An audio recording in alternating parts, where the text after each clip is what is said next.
right there, Greg. Yeah.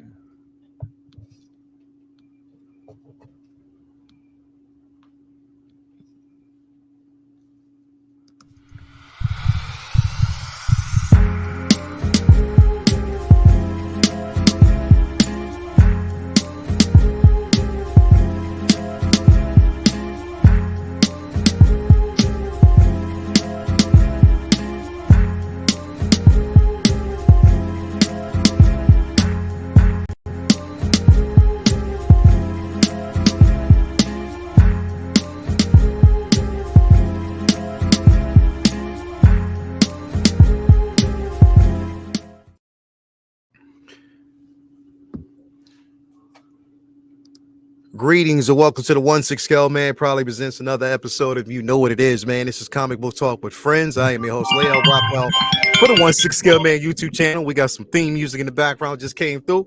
My That's bad, bro. My My bad. bad, bro. It had to be me. My bad. It's my bad Monday, bro. It had to be me. My bad, bro. My bad. Jesus.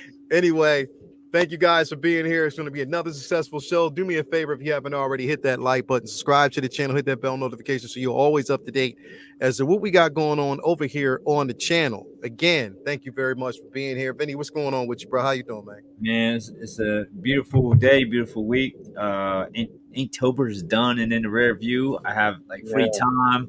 I got my life back a little bit, so I'm still working on art, but not like up against the wall here, like, you know. So prepping for some upcoming shows. Been working on reorganizing the comic book den here and just organizing and getting some books read, catching up on some reading and some organizing. I'm been even more behind, so I'm looking forward to catching back up. But yeah, man, happy to be here, talk some comic book talks with friend. Got a lot of shit to get into tonight. I'm looking forward to it. Hell yeah, bro. You already know it's going to be an amazing, definitely an amazing evening. And we got my man, sponsor of the My Bad Monday. That's me. Jason, what's going on with you, brother? What's up, man? Almost finished with my second semester of school. I got 4 more weeks left, and I'm done. I've just been testing and getting this stuff done, man. And it's been a journey. It's been a journey. So, bro, I'm proud of you, bro. Yeah, Definitely man. proud to see you Appreciate it. what you're doing, man. Definitely. Appreciate it. I got one question for you. What's up? After we talked on Saturday, did you follow through that evening? Oh yeah, come on, man. I don't say nothing and not do it, dog. Come on. Don't make me get her upstairs and she'll tell you. Bro, I follow through with that. Bro, that was the funniest, bro. Like literally, I that told was her while y'all was on hilarious. the phone. I told her while y'all was on the phone. Yeah, I Y'all heard know. me? She was like, Jason, shut up, man. Stop, man. That shit was funny. That you know. Cheek meeting. You already know, cheek meeting, man. That's But it. definitely, bro. That's it. Thank you for being here as well. Thank you guys out there in the chat for No being doubt. here as well.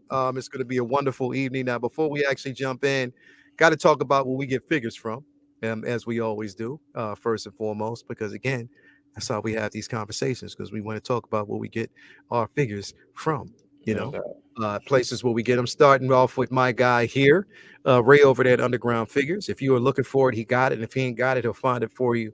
Full transparency. On top of that, no NRD. Shipping and handling is definitely reasonable. If you are looking for a figure of choice, go ahead, hit him up. He'll definitely take care of you. Make sure you sign up for that newsletter so you are always and forever up to date as to when your figure is scheduled to arrive. So definitely you want to do that. Next up, we definitely got to give a shout out to my man Ray over there at Hawk Wars Toys. We call him Hawk Wars Ray. Again, not only do you get the comic, the figure of choice, but you get a comic book and a sticker as well, just to make sure that you're always up to date as with the source material.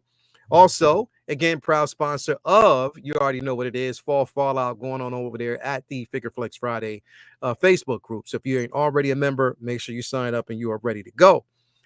Next up, got to give a shout out to my man Cheeks McGee, aka Watching Six Jacob over there at Comic Relief Comic Collectibles. Not only did you get those comics you're looking for, But you also get 1/10 scale, 1/12 scale, anything that you're actually looking for. He'll definitely take care of you and make sure that you have everything that you definitely need to proceed. So definitely got to give him a super duper shout out. Also got to give a shout out to my man Brian Wong over there at Mod You Case, Mod You Space. If you were looking for an incredible display, he'll definitely take care of you. Head on over there, tell him I sent you, and he'll take care of you. I got that mono, but if you are looking for more cases, anything that again, that's going to make sure that you get everything that you need to display your figures, he got your back, as he always does. Last but not least, got to give a shout out to my man Vincent Dunn over there at Vincent Dunn Art. Make sure that if you were looking for those pieces, holiday season's wrapping around here. So again, you might want to get in where you fit in as you can. Head on over there. If you go to his Instagram page, the link to his store is there. As you can see, a couple of pieces over there. Yeah. Much appreciated. Yeah. Jason, Yep. Jason gonna talk his shit. I hate big bro. He talking shit. He's shipping. Oh, he's muted. He's muted. Yeah. Oh, my bad. Listen. Thank God for Toya, man. Thank God for Toya T, boy. I would have never saw this. I would have never saw this if it wasn't for Toya. Yes, you would have, bro. Just took some 2 time, years. Bro. Don't ever send nothing to Lyle and haven't sent it to you. You ain't gonna get it, bro. That's not the truth because people count on that. Yeah, they getting their figures, bro. They be getting their figures. If Toya don't intercede, you won't get it, bro. It's all right. You go to the site, speedy shipping. So don't. That's it. Don't sweat it. Go to the site, directly to the site. Don't go to Lyle. Yo, fuckers. Anyway, man, thank you so much for that. And definitely Vincent Dunn Art. Head on over there if you're looking for a piece of choice. He'll definitely take care of you as always. What's this mean? My browser lost connection. Better not be losing connection. Let me see who we got in here with us this evening, man. Who we got? We got Renz Talentino in the building. Thank you for being here, brother. As Muted always. Monday. That's me. Muted Monday. That's definitely the way it is, man. We got who else we got in here? We got Ghetto Yoda is in the building. Thank you for being here. Amber is in here in the building. We got Vinny. We got Latoya T is in here. My baby Latoya T is in here with us. The queen. Charlie the Unicorn is in the building. Thank you for being here. We got the Dockinator, the Booty King is in here watching as always. We got Pedro Lopez, as always. Thank you for coming through as always, brother. We got Luminar is in the building. Thank you for being here. We got Charlie the Unicorn who says, I voted. Definitely, I will be up voting. Did you vote today, Vinny? I voted last week. Are you voting tomorrow? Yeah, I'm gonna do it tomorrow morning. I'm getting up early in the morning. Yeah. And I'm gonna definitely make sure I get out there and vote, man. Are you also getting all the messages? Bro, like on my phone. Yeah. Dude, my phone be getting flooded. This is you know what's the worst? They be like, reply stopped, and they just take you from another number. Like, oh my god, I've been getting flooded for like 2 weeks. Bro, looks like you just take you from another number. Then they was knocking on my door. They was knocking on my door on Sunday. Yeah. Bro, I voted a week ago.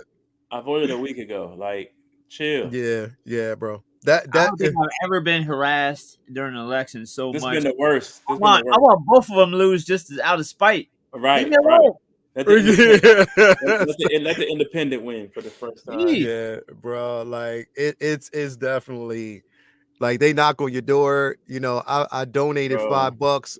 Why did I do that? As soon as I donated $5, they've been asking me for money every day, bro. Wow. Every single day, bro. Asking me for money every single day. And I'm like, come on, man. Like, y'all know better than that. That shit is crazy. Y'all know better than that. But the algorithms is crazy. So again, I just want this thing to be over. So again, you know, he said I voted just to stop the freaking text messages, bro. You already know that's where I'm at, man. Dude. Let me get out there. So I'm definitely going to get up in the morning and get my vote on, man. And it don't matter who you vote for, just vote. Just vote. Just people definitely vote, for the man. Right for us to vote. Just vote. What I mean, Jay, we were talking about this the other day. 60-year anniversary, bro. 64 years, dog. 64 years. 64 years since we gained our we got our civil rights to vote. That's crazy. 64 years, bro. So 64 people that are older than us, people that are 80, 70, 80, they didn't have that right. That was like hundreds of years ago. Bro. Why don't y'all get over it? shit was 1964, B. That's Yeah, crazy. That's crazy, dog. 1964. You know what I mean? So again, that these are rights that people fought for us to have it. Right. Except Charlie the Unicorn, over 100 years since women could vote, bro. Exactly. You know what I Exactly. mean? Like, Exactly. so yeah, bro. If you You already don't know, vote, Charlie. you can't say shit about what happens. That's what I say. Yeah. You have no fucking opinion. If you So don't vote, then I don't want to hear nothing from you. nope, just shut the fuck up. Don't say nothing to me. everybody says that voting don't matter, but if that was true, they wouldn't try so hard to make it difficult to vote. Exactly. Exactly, bro. Exactly. If voting didn't matter, they would just let us vote on our phone instead of Right. jumping through fucking hoops. Right. Right. Right. Right. So So it's crazy. don't. I don't want to hear your shit. You know what I mean? If the vote don't go, it's the way you want the way you want it to, because you didn't get your ass out there to do it. And everybody talking about what I ain't voting because you know what I mean, it Oh don't matter, God. and you know what I mean, and I just don't feel, man, get the fuck out of here with I that. walk away from them conversations, One bro. I Get thing the don't at have a fuck out of time. time. here. They need to stop coming to Harrisburg. Yo, there's other cities in America. Right. Exactly. Trump was Right. here Exactly. 5 times Right. this year. This past 3 months, he was here for like 5 times. Kamal was here like twice, and every time, all the traffic in the whole city is fucked up. Yo, there's other cities. Go, like, other people need to hear Yeah. from you. Go somewhere else. They want Pennsylvania bad, boy. Both of Bad. them want Bro, it. they need that Pennsylvania vote. They want it He- bad, boy. They So definitely need that vote, Pennsylvania vote. These Anyway, motherfuckers man. come here by helicopter, and you still shut down all the route. Like, he's not on the road. Yeah. I'm Exactly. sorry. Yeah. Back to comics. You're right. Straight up. So definitely we're gonna jump in again, Benny. We're gonna ask, because we, in the interest of like what we're gonna talk about tonight, I figured that we would actually, like we used to, start with the artist of choice. You know what I mean? Well, And I'm trying to definitely, see pictures. yeah. Definitely, I'm gonna pull those up here All right. in just a moment. But it definitely made sense, that we have the conversation about this man, because again, definitely is a GOAT. Definitely one that is worth talking about. I'm kind of glad you did choose this one, because it does mean a lot. You know what I mean? It means a lot for us, basically in the culture of art, and one of the true pioneers out there, individuals in his art form. We are talking none other than Greg Hildebrandt himself, may rest in peace. But definitely artist extraordinaire, Vinny. I'm gonna let you take it from here, bro, and I'm gonna pull up those pictures.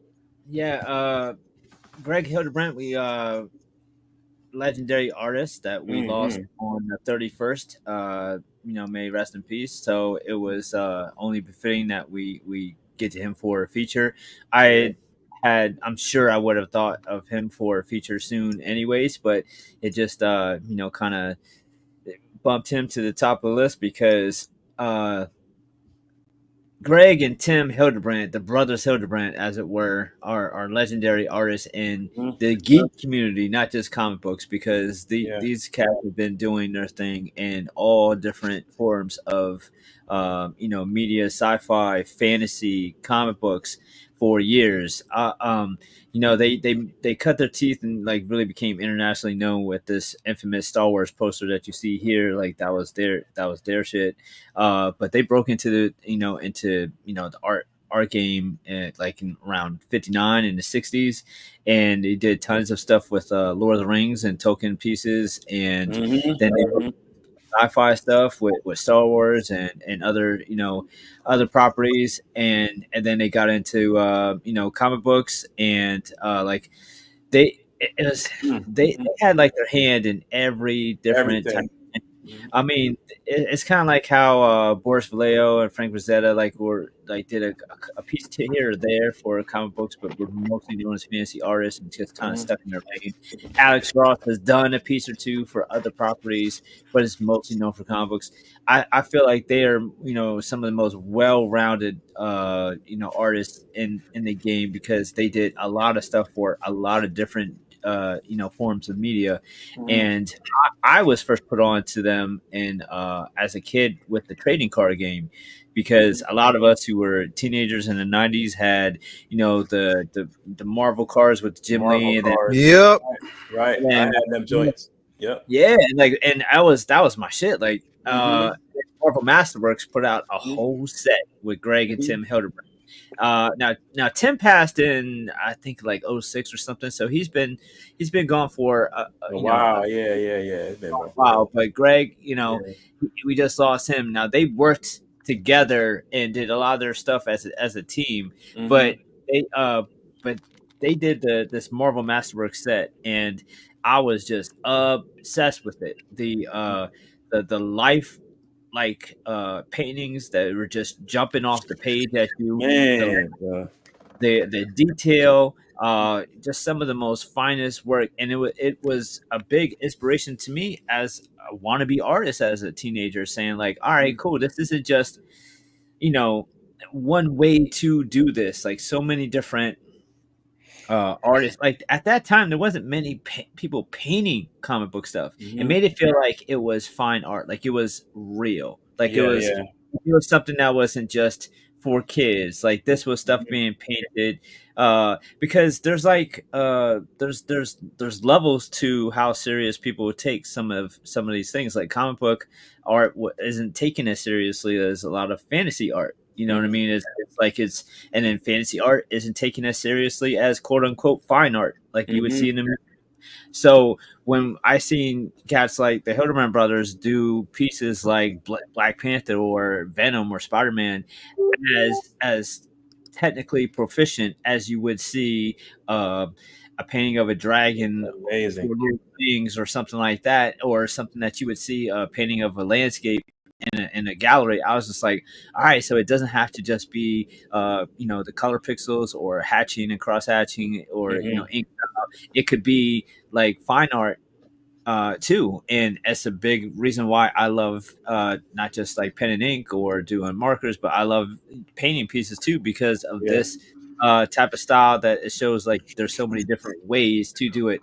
and Yeah. uh and it wasn't just some like one-off piece that they did. Like, they did a whole set. There's like dozens, if not hundreds, of pieces like this that they brought to the table, and I to this day love it whenever they are involved in like a comic book cover or anything like that. Like, they Mm-hmm. were phenomenal.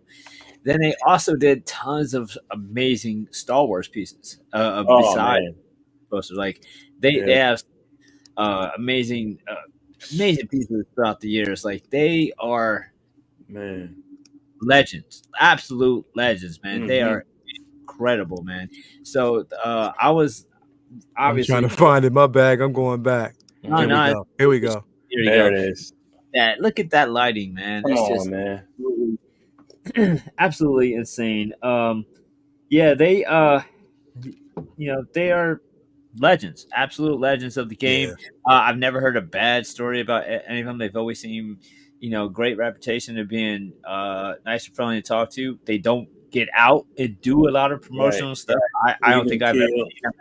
I don't think I've ever seen them at a con or anything like Mm-mm. that. So they kind Mm-mm. of stick to themselves. But at the same time, I've never really heard anything. You know, a bad word about them. I've always heard amazing stuff. Yeah, man, it's like that. Look at that lighting, man. They're monsters. They are beasts.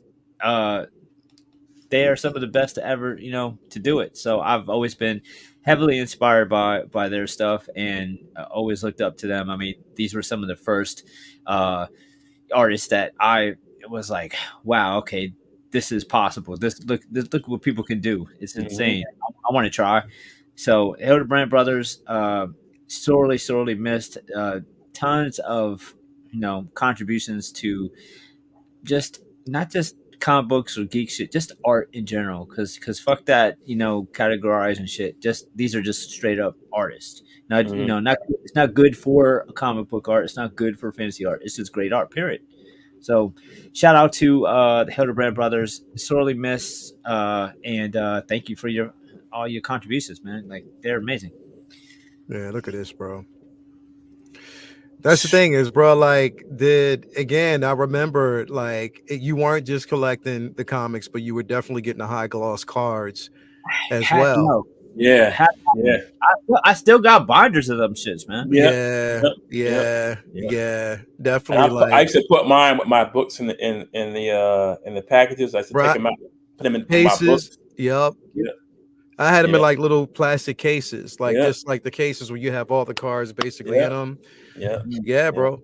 Like that's everything. Everything. About look at that, bro. Like everything about the art Greg and It's Tim amazing, man. did was definitely amazing and inspirational.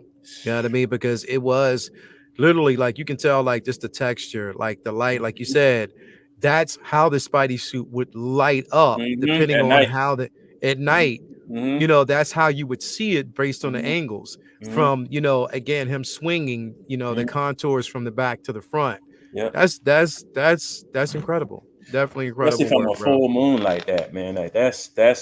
I have that poster right now on my wall. Like that's how I fell in love with them with the Star Wars art. Yeah. When Star Wars was in Dark Horse Comics, they did a Uh-huh. lot. They did a lot of the covers for the Dark Horse Comics, Uh-huh. Star Wars stuff. Man, bro, that's when I fell in love with them boys, man. Like I had that one. That's the Star Wars New Hope, and I have the Empire Strikes Back on the wall right now, bro. Like that's two of my favorite Star Wars posters of all time. Them boys did them, man. Like I Uh, love them. they also did a lot of work for Magic the Gathering too. Like so, Mm-hmm.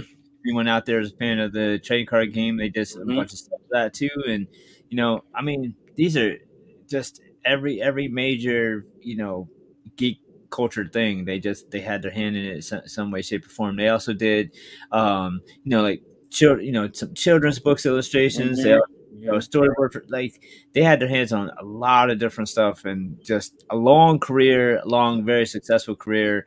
Um, I It's just like it's can't. like fine arts for geeks. It's like fine artwork for geeks. Absolutely. I That's what mean, it is. yeah, Yeah, yeah, definitely, Charlie. bro. This is the OG Star Wars. That's the yep. New Hope. That's New Hope. Yep, I have this poster. Yep. Me too. It's yep. on the wall Like, right now, I framed out. definitely have this one, bro. Mm-hmm. Definitely have this one in the collection, man. It's Mm-hmm. actually right over there. Yep. So, Yep.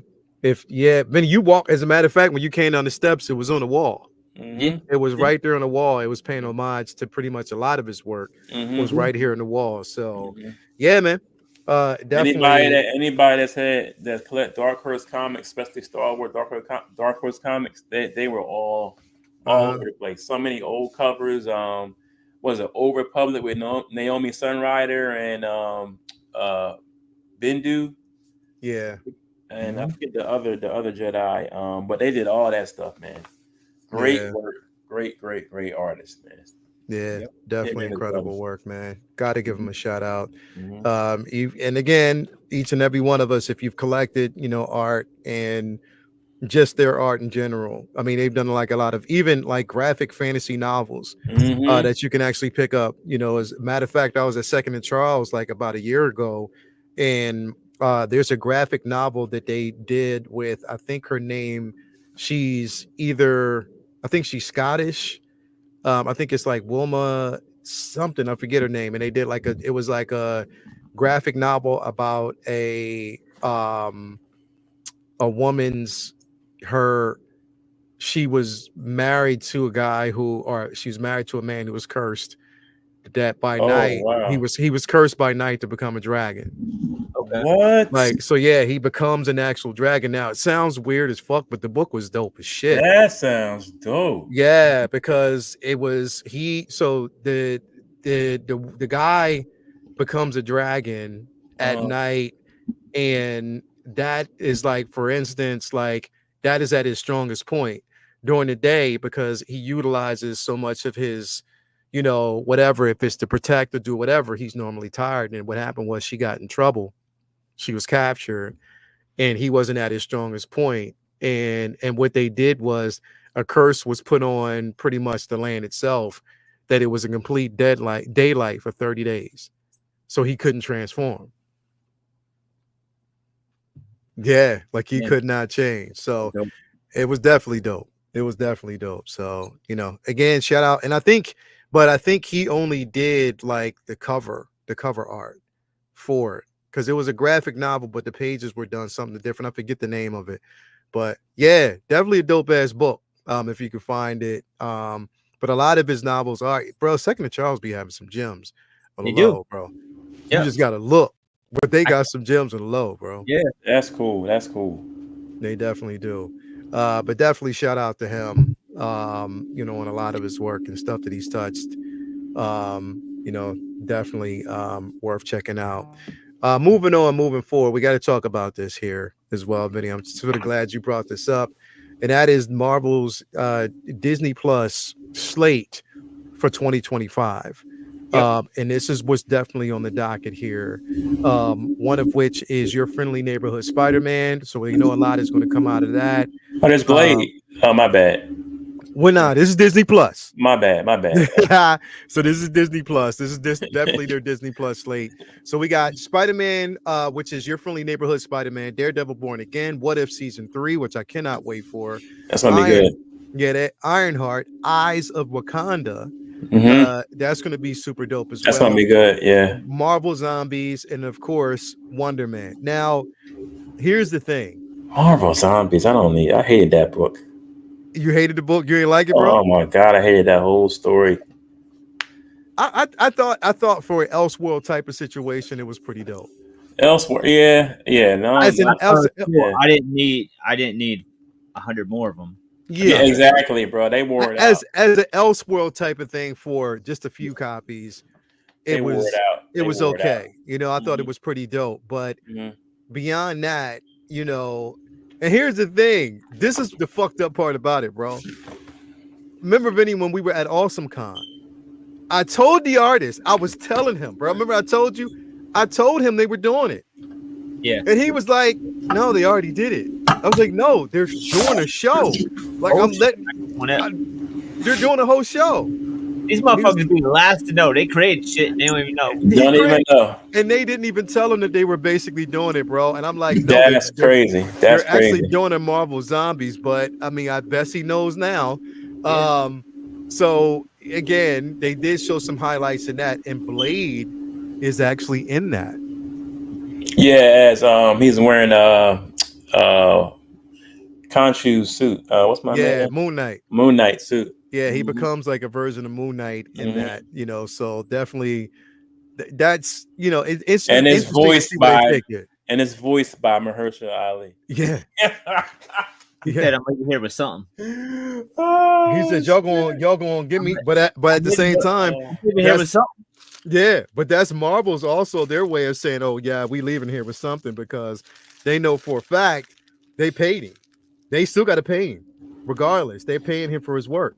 That whole shit is hilarious, man. It's just it is. It is. It's hilarious, but it is what it is, bro. You can't move beyond it. But the one on here, so there's two on here that have been met with a lot of trepidation, and there's been discussions about Wonder Man and Ironheart. Yeah, of course. Exactly. Yeah.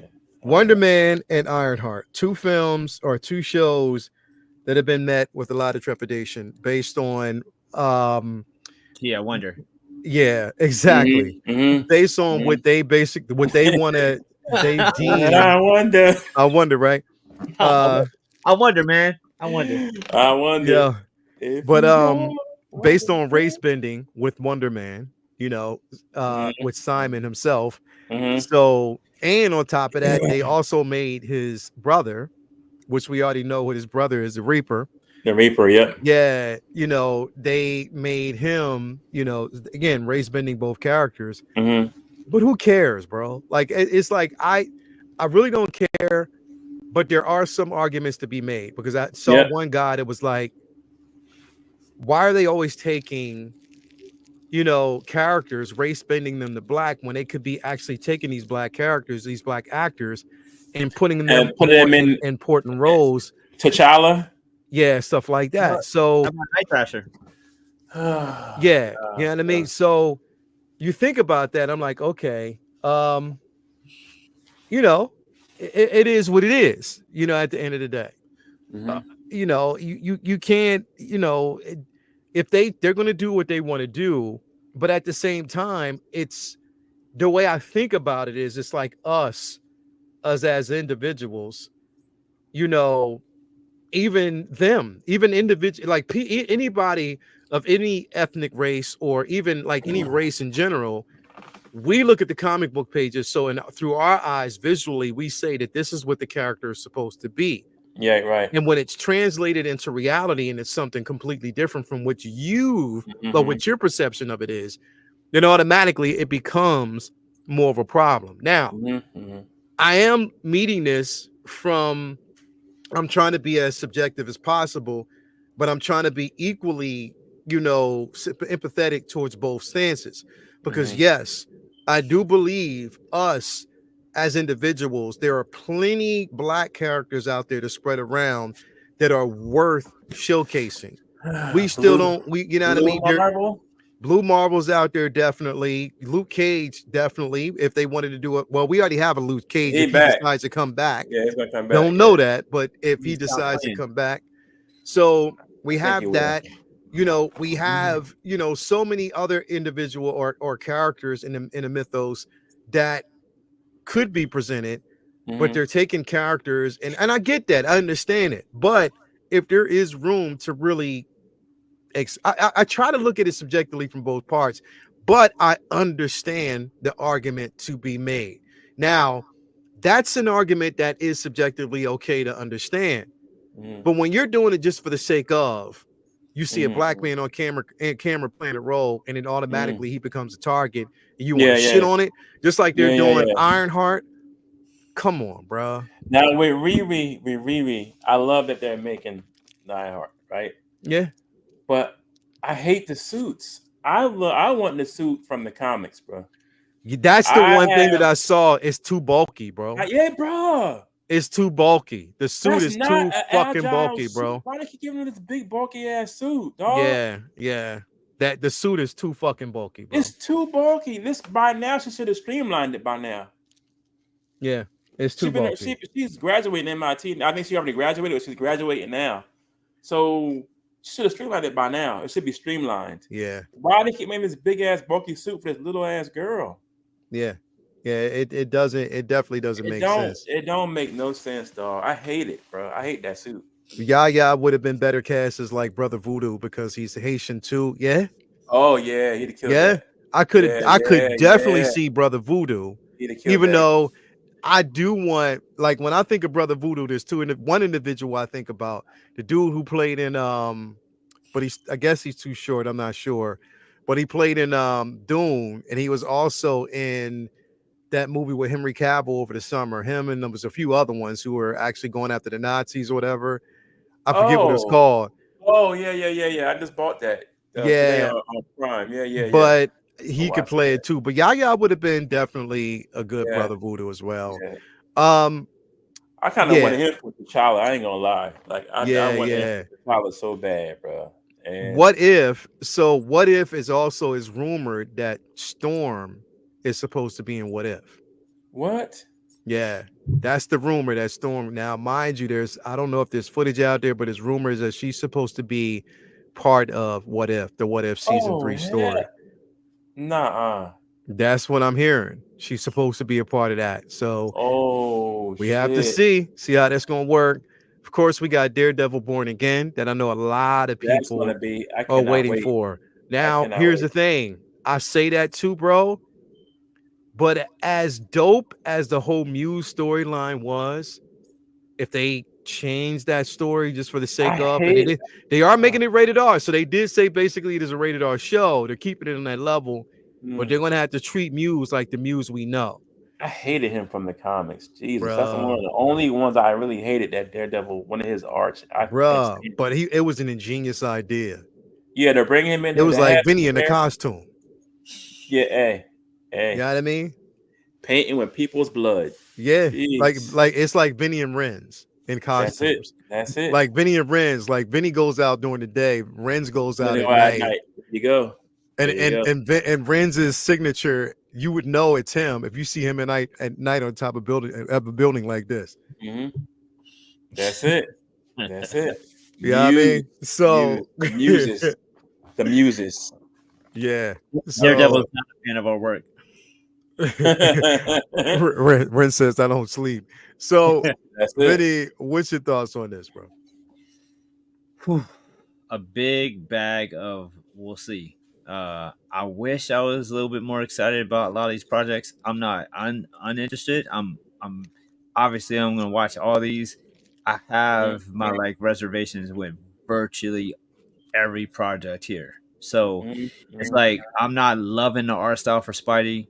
I Oh was no, I hate it too. I'm not a huge fan.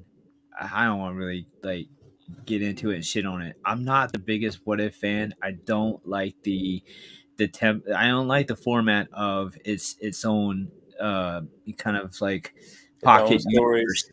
Yeah, It's yeah, yeah, yeah. it's supposed to be completely random or Mhm. alternate scenarios, Mhm. not its own kind of you know anthology series that's just a whole bunch of different things that are tied together. Like I'm used to reading the comics, and the comics never had shit to do with each other. It's not like you could pick up just a random What If off the shelf based on a different them telling a different version of a Right. story that you were Every time. so, like if you picked up like what if Flash Thompson became Spider-Man, whatever, instead of Pete, Mhm. like that it was self-contained. It was like it was just that story, but that's not how they do it here.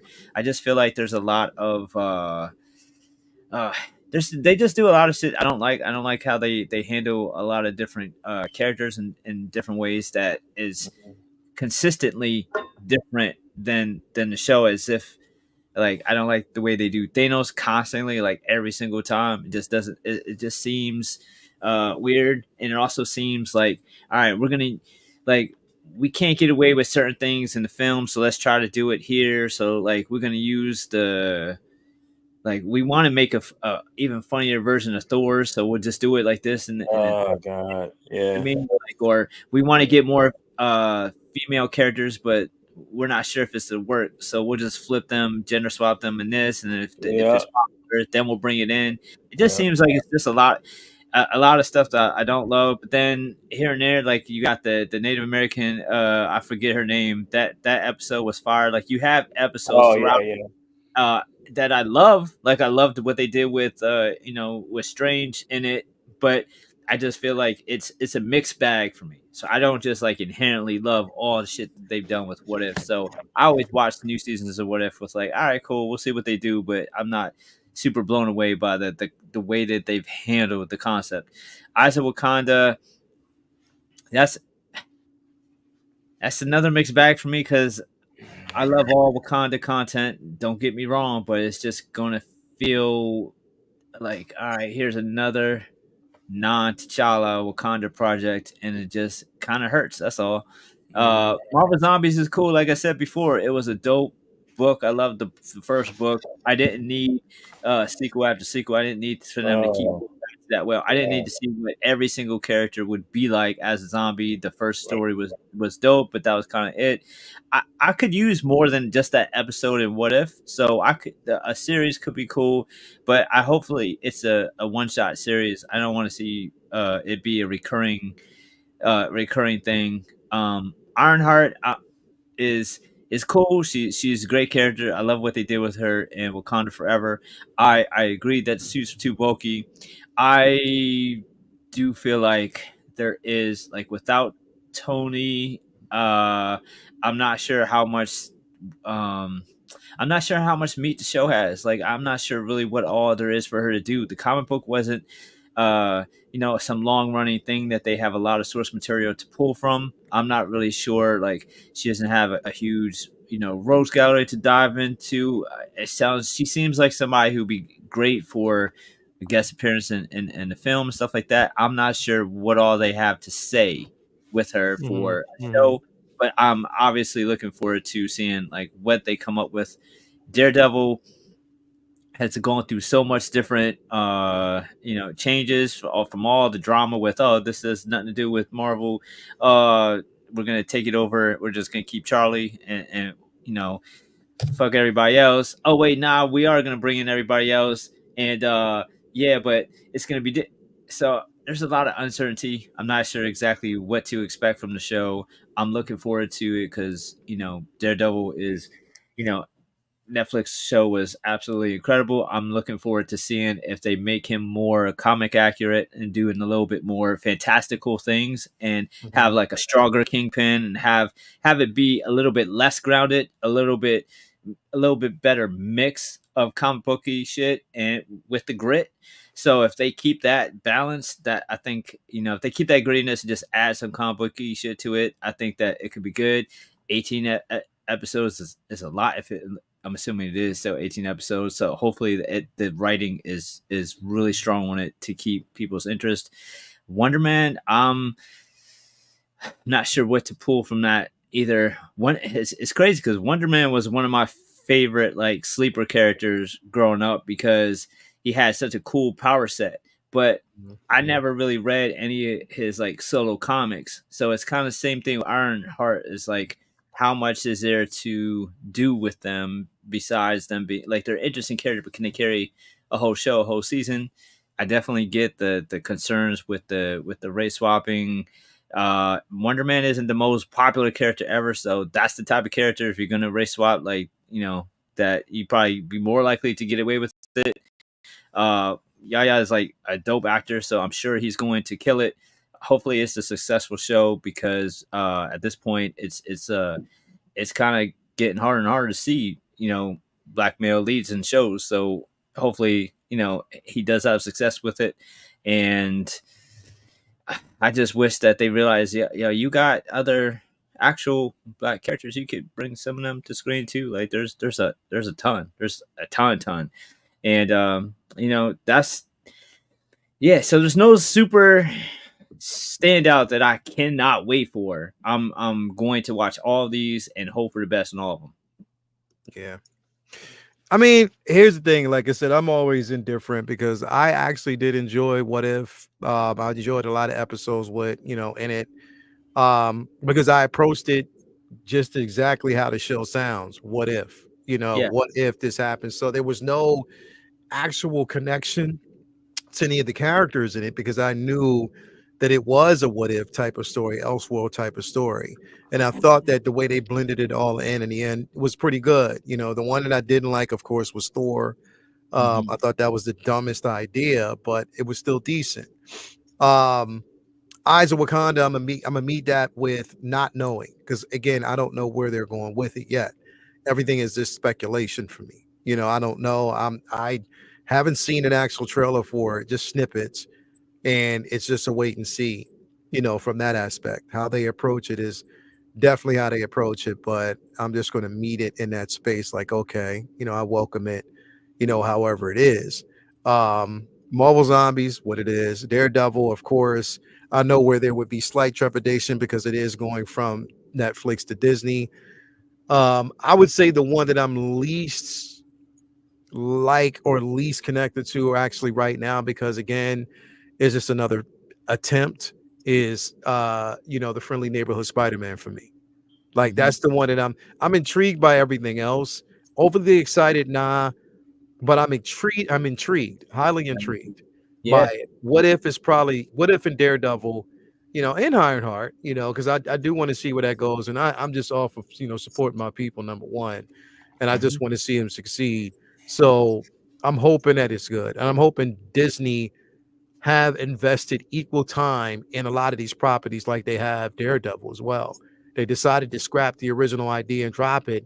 Show that same, hopeful determined, like, that same incentive for an Ironheart or for a Wonder Man or for a lot of these properties that people know nothing about. Show that same. You can't just want one show to be successful, but then watch another crash and burn. That's not fair.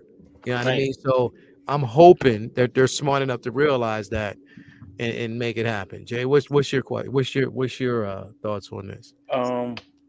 I'm Keep I'm talking. Keep on talking. Can you hear me? Yeah, keep Okay. talking. Go ahead. I'm excited for Daredevil, and I think Ironheart and Eyes of Wakanda more than anything from this slate. I'm tired of Spider-Man being done over and over and over and over. Like they keep putting him back in high school. It's just the same trope from like the last 20 years. Like let the man get into college now. I mean, I grew up with him being an adult, so it's like, man, it was something different and new. Ultimate Spider-Man in high school, and now that's all they've done. Bro, we had him. What, he was married to Mary Jane. At least they were at least So living I grew together. up with her being married to Right, Mary Jane, and right, it's like I right, don't, I get that you switch it up here and there, but man, it's so right. weird. Never went back to it. And then like we were talking about earlier with Wonder Man, they got Norman Osborn as a black guy now. Like I don't know why they. I get diversity and inclusion. I'm for it, right? But like we would get pissed off if they made Black Panther white. You feel me? Like I don't know. Like it's a lot of black characters out there that we're not even seeing. People don't Wait, are even you know talking who about in Marvel the is. you talk about in the Spider Man in the show? Because I didn't watch the Yeah, show. in the Spider-Man show, yeah, they had Harry Osborn. He's black now. Oh, because of the waves, because of the Yeah, Durag. yeah, Yeah, exactly. That might be it.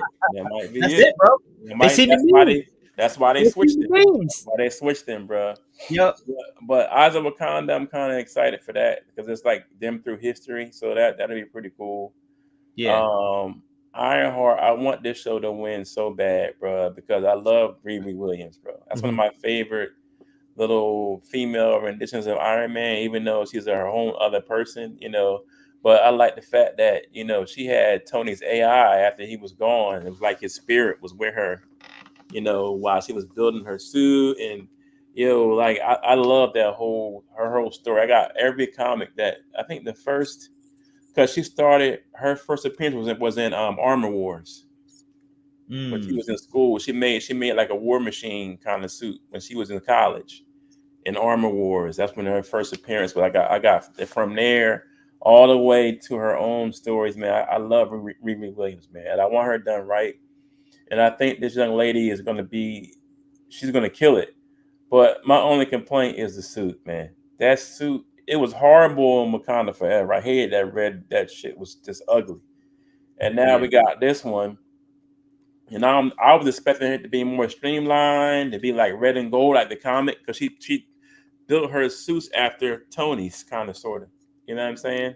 So I want that version of the suit, and I don't think we're going to ever get. I don't think we're going to get it, and that sucks. Um, Marvel Zombies, pass. Like I'm worn out with that, man. Like that whole run just wore me out. I don't know if I'm going to be too hype on trying to see that with episodes. Like I'm tired of that. So that's not for me. What if it's going to be pretty good? I think. But I'm most excited for Daredevil. I'm not even gonna lie. Like that's my one of my. I want to see what Muse is going to be about. On screen, because in the book he's a freaking psychopath. So to see him on screen now, maybe I hope they're doing right. But I'm just happy to see like the whole Netflix crew come back. We got Punisher on there now. That's going to be great to see him back. So I hope they mix it up with Spider Man somehow, because I saw they had Kamala Khan's dad on there. Yeah. So maybe she'll pop up at some point. But I want to see like Spider Man somewhere or something. With him meeting Spider Man again, that'd be pretty cool. But Um, see, that's my fear, bro, with the whole Kamala Khan's parenting. Like mhm. what? Because Disney has a way of, instead of telling the right story, they want to Mhm. bridge the gap with characters that they have and force it in there. And in some cases, sometimes it may not make sense. Oh yeah, I hope they don't do that. You know what I mean? I don't want them to go down that road. It would make sense if they had Peter in there at some point, Yeah, because I mean, Brooklyn and Hell's Kitchen is like right next door. So I mean, so they should cross paths at some point. yeah. In this show. I mean, with Punisher still probably killing motherfuckers, Peter should show up at some point. So I don't know. I know they probably won't do it. They'll probably save it for a movie, but Yeah. um, What sucks is if they did do it, it wouldn't be a surprise. We'd already know. right, Mhm. right, right. So I don't know. I think this. I hope this show really hits the mark. And I hope Ironheart hits the mark. And Wonder Man, I like him in the comics, but I don't like the fact that they're making the show like he's applying for, well, he's auditioning for a movie called Wonder Man. Like that's stupid to me. So they're gonna have him get his name from the show he tried to get a role on, Yeah, and I didn't see the whole trailer, but I heard that, like I heard a little bit about it, and it sounds like some yeah, more meta fourth wall type shit. yeah, Yeah, yeah, it's like yeah. I don't know who that. I they just The love doing writer, bro. I don't know. He was I an don't know who actor. that is. We all know he was an actor in the comics for a little bit. Okay, cool. I got that. But to make him play Wonder Man, like it's like they got him being in a show called Wonder Man. Mhm. That's dumb to me. I don't.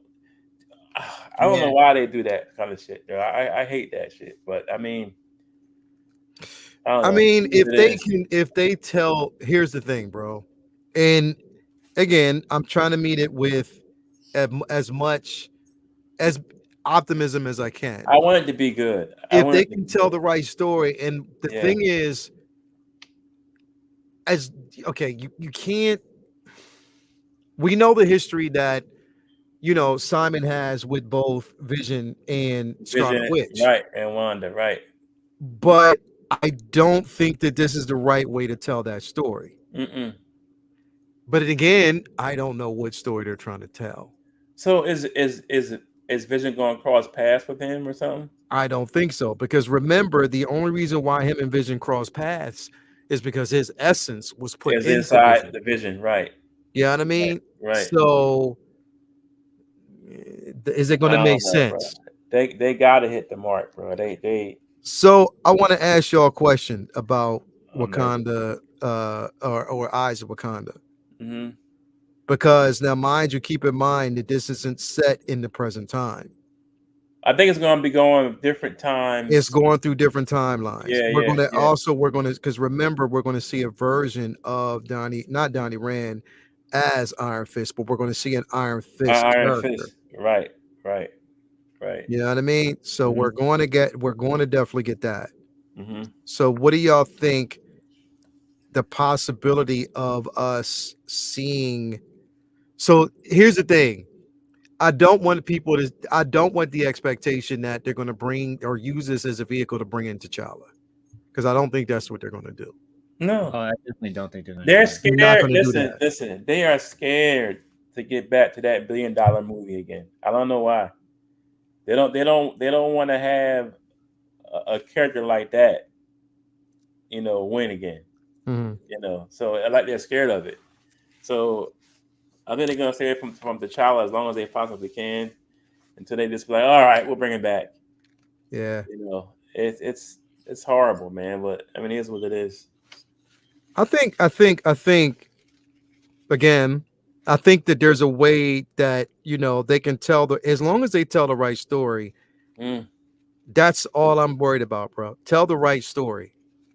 Tell the right story and tell a story that's going to make sense. And I'll mm, rock with you. You know what I mm, mean? mm, mm. I'll definitely rock with you then. But just Yeah, as long as you tell the right story, and yeah, I'm cool with you. yeah. I'm with that. I'm with that. You know what I mean? So if they can just pull it off and tell a good story, I'm in on it. But we'll wait and see. Hmm. We'll definitely wait and see how that's gonna go. You know what I mean? But you It's know, tricky. It's definitely uh you know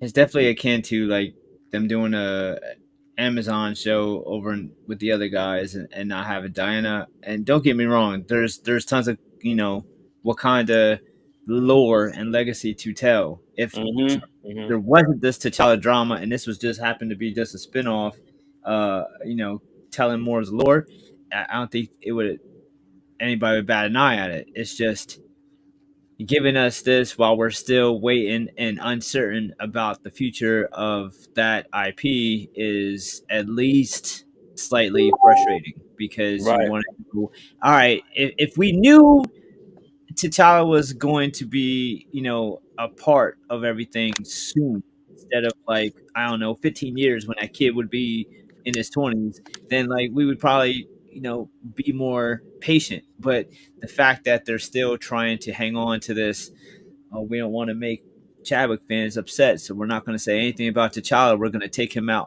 of video games. We're going to take him out, like we act like the fucking the IP died with Chadwick in all forms of media is just such a slap in the face to me. I hate that, bro. I hate that, man.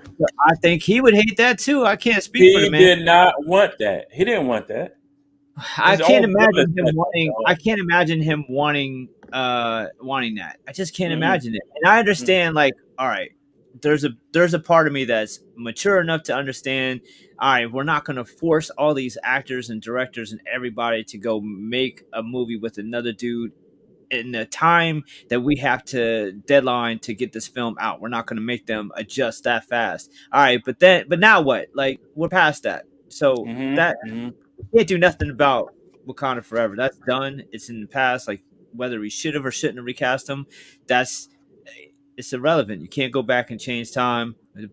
But the issue is, all right, now what? Now we're in just limbo forever. We're you're still gonna milk Wakanda content, but no no word if we're ever when or how soon we're gonna get T'Challa. And I refuse to believe that it's fair to make people wait for indefinitely until they just decide, all right, cool, now it's time. Like, I don't know, it just don't sit right with me. I don't think it sits right with a lot of people. And I think the I, I, I think that has bred a little bit too much leniency, because I feel like maybe if I don't know, it's forming a culture of we can just kind of do whatever, and y'all Mm-hmm. can't do shit about it. That has also led to us not getting Blade.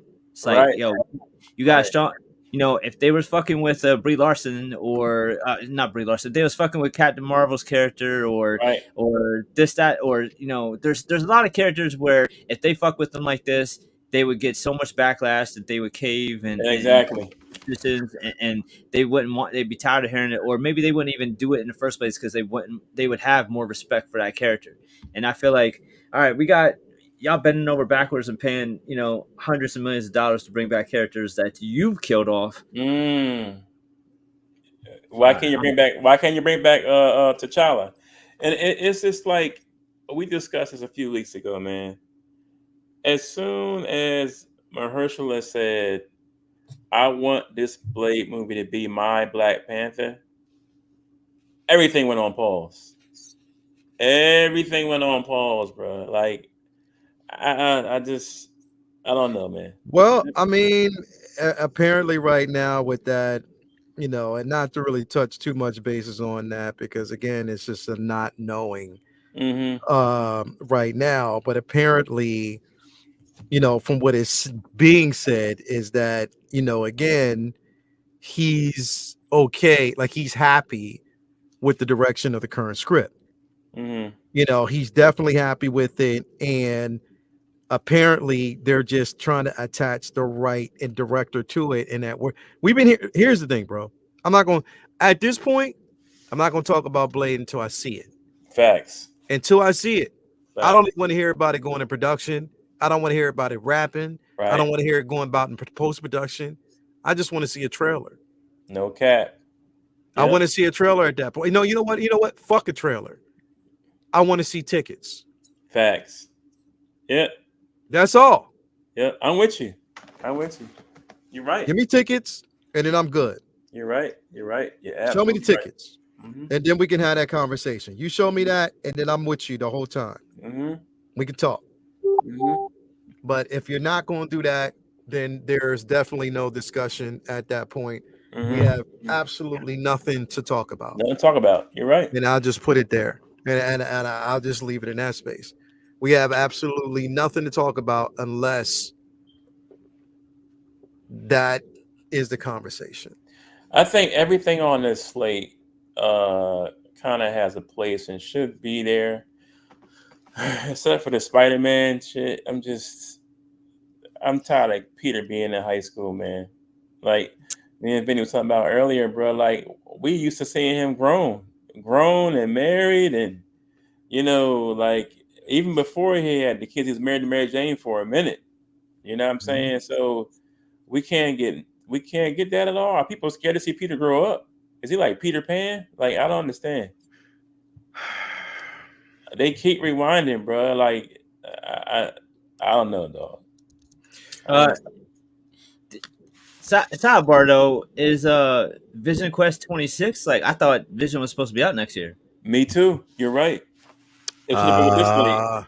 No, I think they moved it. They moved it because it's I don't know if they put it this way. It's supposed to be a part of the WandaVision trilogy.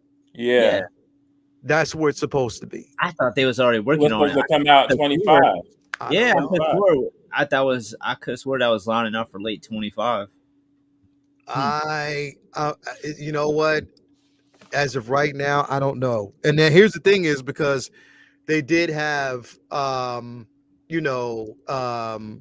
they did have Paul Bettany on Today's Show. You know what I mean? And he was basically talking about or Good Morning America. And he did basically talk about the fact that yes, they're doing it, but he's not at liberty to speak on anything at that point. You know what I mean? Like he can't really talk about what they're doing and what direction that they're taking. And then also, all of a sudden, Elizabeth Olsen is pushing for Wanda. And she said there's a lot of things that have been discussed, but she's not at liberty to say, but she just definitely can't. She wants to come back. So again, it's a wait. It's a wait. Yeah. So is oh my god, I forget their other son's name. You're talking about Tommy? Yeah, for Vision Quest. The fast one. Yeah, Tommy. I don't know. I don't know if Tommy's going to be in Vision Quest. We don't know yet. I don't know if Tommy's going to be in Vision Quest or if there's going to be something completely different. No idea at this point. Damn, man. Yeah, the funny thing is the pace that they move at. These are going to be the not so young Avengers. These motherfuckers all going to be real. They're like 25 years old by the time they get the Young Avengers going. Like the whole point is it's supposed to be fucking kids, right? And every single young Avenger mentioned is going to be 20, an adult. Yeah, like ain't no way around it. Yeah. They'll be 20 years old, 25. It's just Marvel, man. Yeah. So it's a wait and see.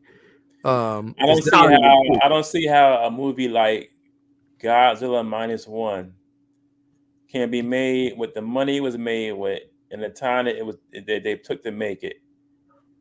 Good segue. To be a box office smash hit, right? Good segue. Yeah. And this is what we're gonna talk about next. That's what's up. And Marvel can't do this. I don't understand. It's not even this Marvel, Hollywood, because look at how long exactly put together Stranger Things. Those kids is 40. Oh my god, dude, it's ridiculous, bro. Like I don't understand it. I don't get it, man. So guess what? I'm gonna go see -1 in the theater again. I'll see it again. Yeah, it's getting re-released with extra footage. Right. I'm gonna see it again. Bang. So, Vinny, you brought this up, so let's talk about it. No doubt. So, this is definitely getting released back in the theaters, but again, it's going to be additional footage, and there was also there's definite talks about a sequel to this. Yes. What? Yeah. So Takashi Yamazaki has announced that there will be a sequel, and he's started working on it. And he said that, so Godzilla, -1 sequel is locked in, confirmed. So I'm obviously super excited about that. The exciting thing about that is this motherfucker, like, he directed it, wrote it, my god, and did the special effects. Like, this is practically a fan film. It's one of the most one of the best stories in Hollywood, and, not Hollywood, but in movie making history to me. Oh yeah, for sure. Yeah. Everybody who's watched this film pretty much has been, blown away by it, and to see how much of it came from, the work of just one dude is phenomenal. Mm-hmm. So according to him, he's gotten calls from as one would expect from just about everybody throwing everything that they can at him. Like, what do you want? Come do this movie. What do you want? Come do that movie. And he landed on doing a Godzilla sequel. So I'm hype about that because they could have had him doing God knows what, and Mm, his heart was in making a sequel. And he was kind of talking like that when the film came out. He was saying that he would love to do another one, and he has ideas for other monsters that he would love to see Godzilla fight instead of just attacking Tokyo or whatever. So I'm hopeful that we'll get a fight on top of it being sequel. So I couldn't be more excited. It was my favorite film last year. It was absolutely incredible. I seen it in theaters twice. Once the actual on the release, and then I went again when they released the black and white version. And yeah, it's yeah, I just saw it twice.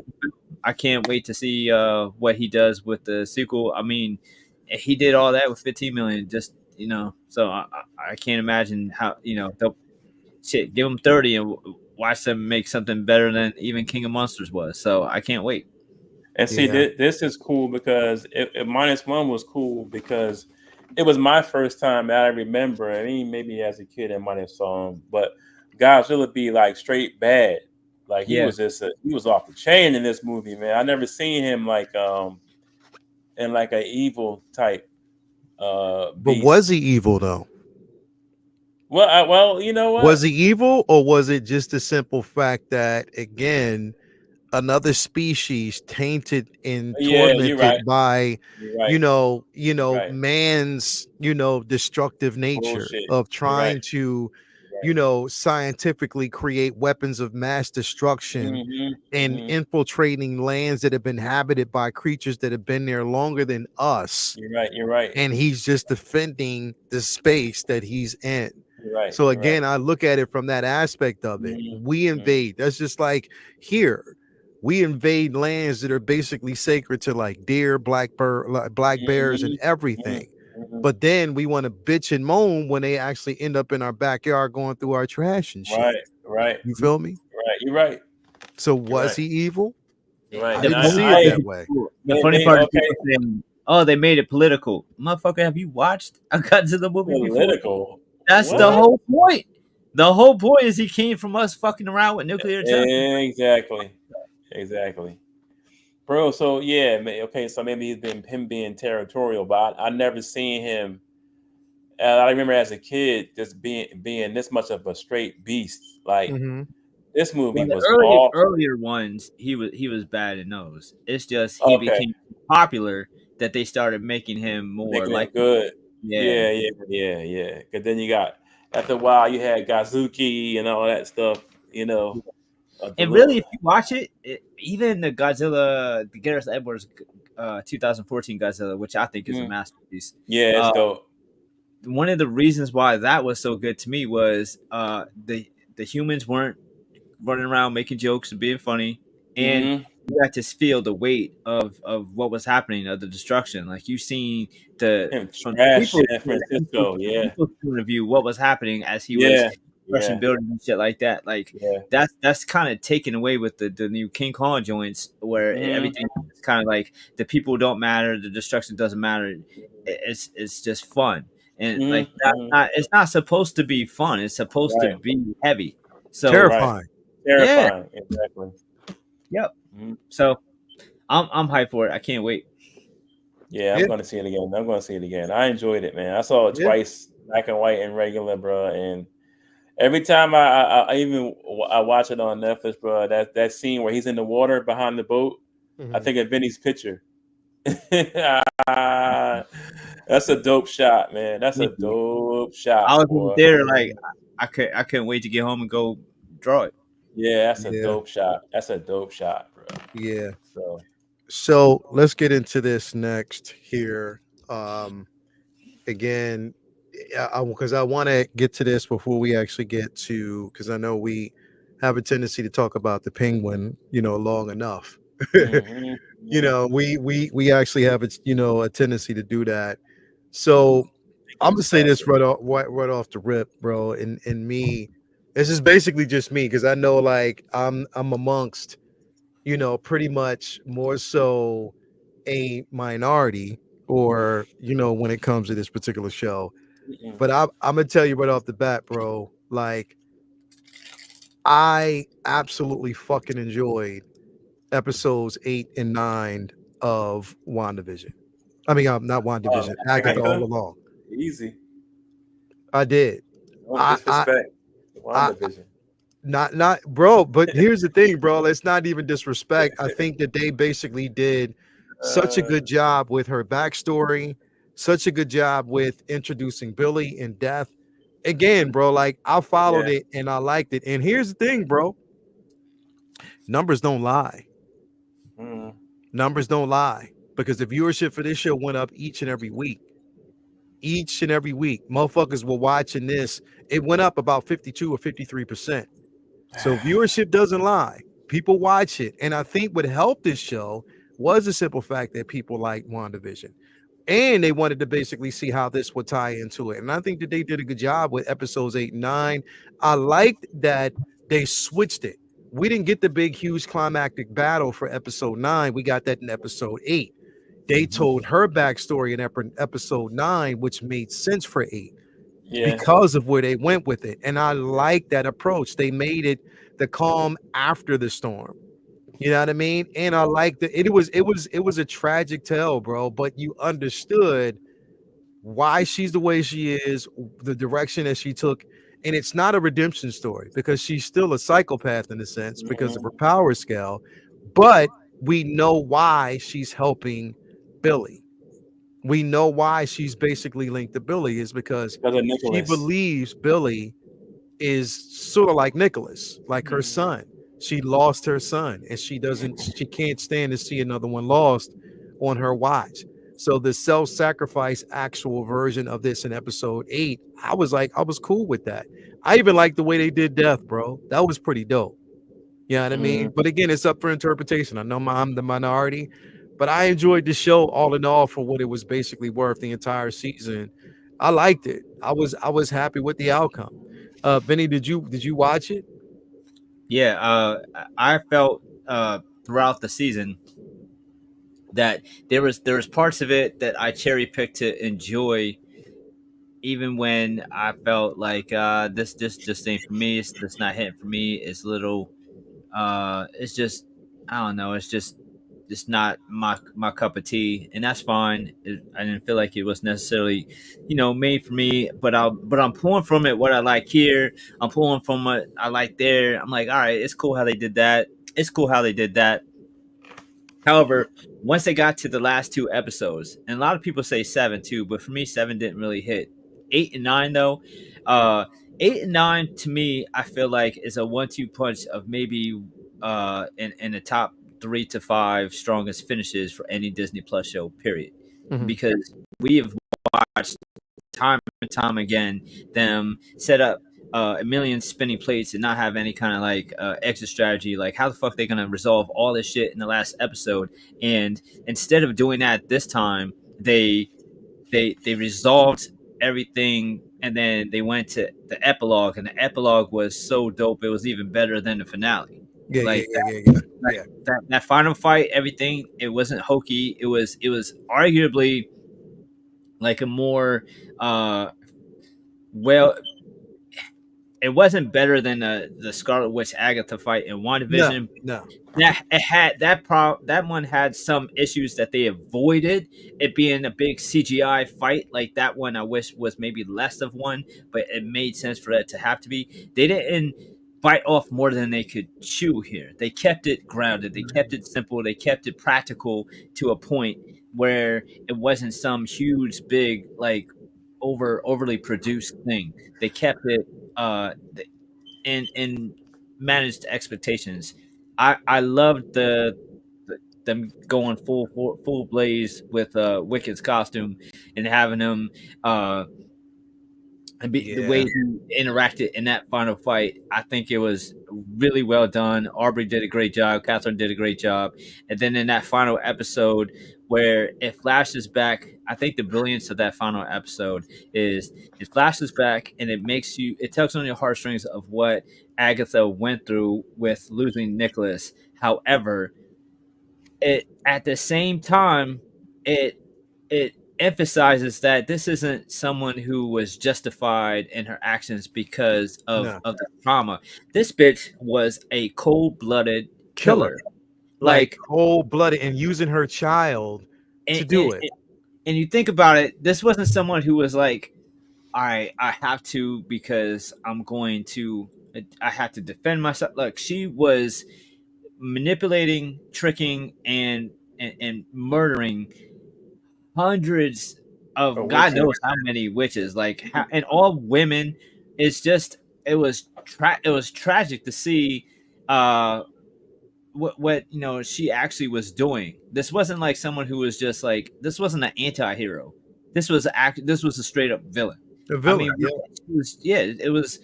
I wish I wish they had did this. I hope they can do this like again and be like, all right, cool. We don't have to give him some redemption story like where, oh, I'm just misunderstood. Nah, that bitch was evil. Um, so I love that retelling because in the flashback for Agatha in WandaVision was like, man, who knows what that coven did? Like, maybe they yeah, deserved to die. You don't know what happened. They were burning her at the stake. Maybe like, fuck them. Like, maybe like that was revenge. Who knows? But nah, she was tricking innocent women yeah, constantly. So the spin that yeah, that was all just some bullshit she made up to lure and trap these witches, and this is all a construct in Billy's head that he's able to create reality, like in a sense like Wanda, but can't control it. And then she just played along to kill some more people. Was dope, and I love that it was just like she got caught up in it because she wanted to see how it was going to play out, and this kid intrigued her and reminded her of of Nick. I yeah, loved all those elements, and I don't feel like I just wish they played it a little bit more serious throughout, earlier episodes like they did yeah, in the last two, and I would have enjoyed it even more, despite the fact that I get why and what they were. I mean, they were going for, they were going for the Hocus Pocus fans. They were going for, quirky, fun, get older women. Like, I get what they were going for. That's why I like really didn't have a problem with it, because I knew what they were trying to do, and I feel like they were doing it successfully. And like you said, the ratings were coming in for it. It was drawing in new crowds of people who wouldn't normally watch a Marvel show. So what they had planned worked. I think the most impressive thing, period, though, is if it's true that they was really supposed to revolve the show around Kang, writing the Darkhold, and all the shit that they would have had to do with Kang and Agatha, and then the Jonathan Major shit happening caused them to have to call an audible and rewrite all the shit, and they came up with all this that fast. That's very impressive, because this feels like one of the more well thought out beginning, middle, end shows since Was Loki. was that true or a rumor? Because I heard about that too. I did not hear about that officially, but I heard that a lot. I heard Like I and Kang, it right? Yeah. yeah, it wasn't just like, oh, like, hey, here's a story where he was supposed to have wrote the Dark Code, and I heard multiple different things of how he was supposed to factor into the show, Mhm. and it sounds believable. It's one of those things where like you never know, but they yep, he was supposed to be a part in virtually in half the projects Yeah. leading up to Shane Dynasty. He was supposed to be part of mhm, Shang-Chi. He was supposed to be part of Fantastic Four. He was supposed to be part of Mhm. Eternals. Like, he was supposed to be part of all these things. So you say that, he was supposed to have a hand in this. I can't say that that's unlikely, because they were putting his ass in everything. yeah, Mhm. yeah. Mhm. I think with this, um, and again, like I said, I love Catherine Hahn, and she definitely did show a range in this that was unbelievable. She showed a rage that I've never seen, serious tones. She showed, just the vigor that was needed, and also just the empathy, the sympathetic value of losing your son, losing a child, even though you were using it for nefarious reasons, Mhm. you know, and death allowed you to have that child with you for a time. I'll just give you more time. And the dopest part about that scene was death showing up, saying hi, and then telling the kid to come here. Yeah, Yeah. And you not that was realizing that what she was talking about or what she was talking to at that point yeah. was his spirit His spirit. as Yeah, she was guiding and taking his life away. And yeah. we have Agatha, and it was horrible how they were living. Like they were literally living in the In the woods, like woods. from Yeah, space to space. yeah. Taking your child where that child has no warmth, no home. Hmm. And that was crazy. Like that was an insane aspect. Her, pretty much helping Billy, to manifest his brother Tommy by killing another individual Hmm. because he's carrying that essence around. And we've also realized that neither Billy or Tommy can technically die. So I thought the boy in the water was just drowning, and Nah, that's how bro. Tommy It got in. wasn't. Yeah, but at the same time, he's meant. Look, the kid was drowning, but the kid would have survived. Because kids was picking on him, they were drowning him. Yeah, but he would have survived still. But that Oh body wow. was chosen, and the essence was put in that child, so he watched that child die. Oh, okay. Because Yeah. remember, like, and that's what I'm saying. It was a huge thing. So he manifested his brother because again, and the twist that everything in the witch's role was manifested by him. Yeah. I wanted to And believe. I also love Death's motive. Yeah, You got on one hand Agatha, who's thwarted you for centuries because she's stealing other witches' power yeah. and being, temporarily immortal, because she's not dying, so you're having trouble claiming her soul. And then on the other hand, you got Billy Soul, who basically cheated Death and it Mhm. should have died. That's dope. Like that, Yeah. that's the very, and I love that it was like, all right, I'm leaving here with one of y'all. Like, which one's it gonna be? Which And one? Who's going to be? who's it Yeah. gonna be? Because and then I'll come back for whoever I didn't One of get, y'all coming home. Who y'all got to make Yeah. a decision on who's going to be? and whoever I'll get, I'll see you later. Yeah.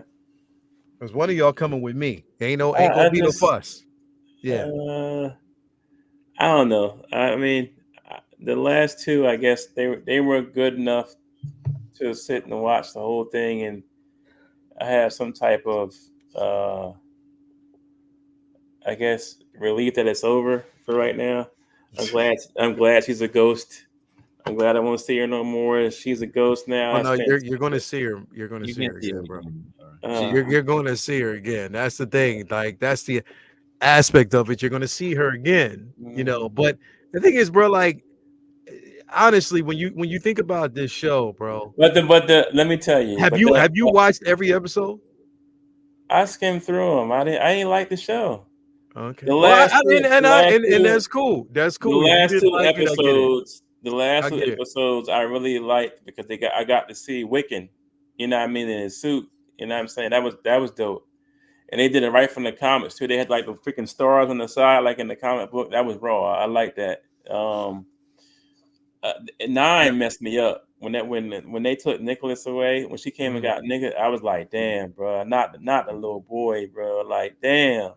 Bro. But that got me. So I got to see why she was such a bitch. But the episode with her fighting in the backyard, that was kind of dope. I liked it because it wasn't like an over the top, okay, on no holds barred superhero beast battle, Yeah. like we're used to. It was just them throwing blows with magic. You know what I'm Yeah. saying? So that was cool. I mean, they're the best 2 episodes of the whole sheboing to me. You know what I'm saying? The only thing, the only thing that was kind of funny was Wiccan he comes levitating in and does his thing, and And get smacked around. It's done. just matching out. But here's what was funny though, yo. After it's all over and like she dies and he's traumatized, yo, and then he he gets in the car, and then And He drives. drives. Drives like, home. yo, I was expecting him to fly away, Me but he was too. just like, yo, Me too. it's like watching, like Spider-Man get in the Doom buggy and drive off. It's like, yo, Right. you can fly out of here. Why are you Right. driving? Right. Obviously, Yeah. it makes sense. Like it's still your car. You got to drive Right. it back home. But it Right. was just funny that went through all that, and he just like gets in the ride, and the whole town's just watching him, and he's like, Right. got he don't get the cape stuck in the door, and That just was that was dumb to me, bro. Like you see him flying in badass mode. Like okay, he got all his power now. He flying in to save Agatha. yeah, Then it gives us some of his power and blah blah blah blah blah. Then before you know it, he gets smacked to the guard into the freaking what the hell is that? little shed, The yeah, little shed he got smacked into, and you didn't hear shit from him until the end of the fight. Yeah. I Like, mean, yeah. in the defense though, you fighting death, bro. There's nothing that you can do at that point. You know But what I mean? Wiccan, And on top of that, but you Wiccan have is no it beast, shouldn't even though, have been a bro. fight. It shouldn't even been a fight. I No, mean, it should have been a fight. there's no way, you like know. death don't fight you to kill you; it just take your soul. It's not like Right. it's something that is a physical being fighting you for your But the thing soul. about Wiccan, he is almost as powerful as his mama. He's more Yeah, powerful than his mom. Right. So to see him get smacked around like that, I'm like, oh God, turned off.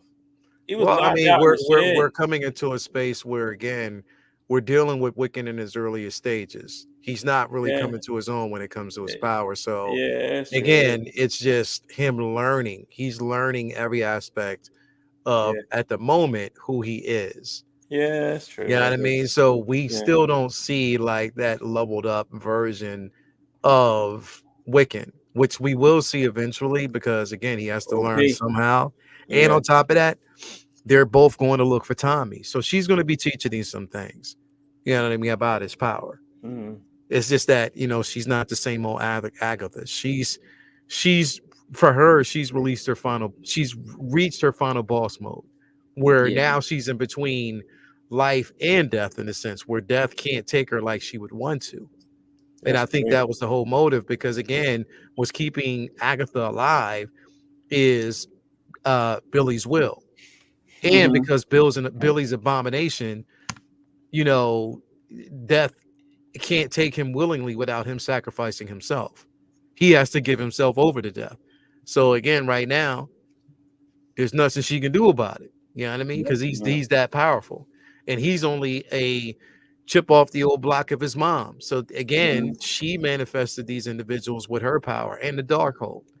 So you might as well say that a portion of the dark hold, especially if you know anything about the comics, Scarlet Witch now is the dark hold. She That's is who now. she is. Yeah.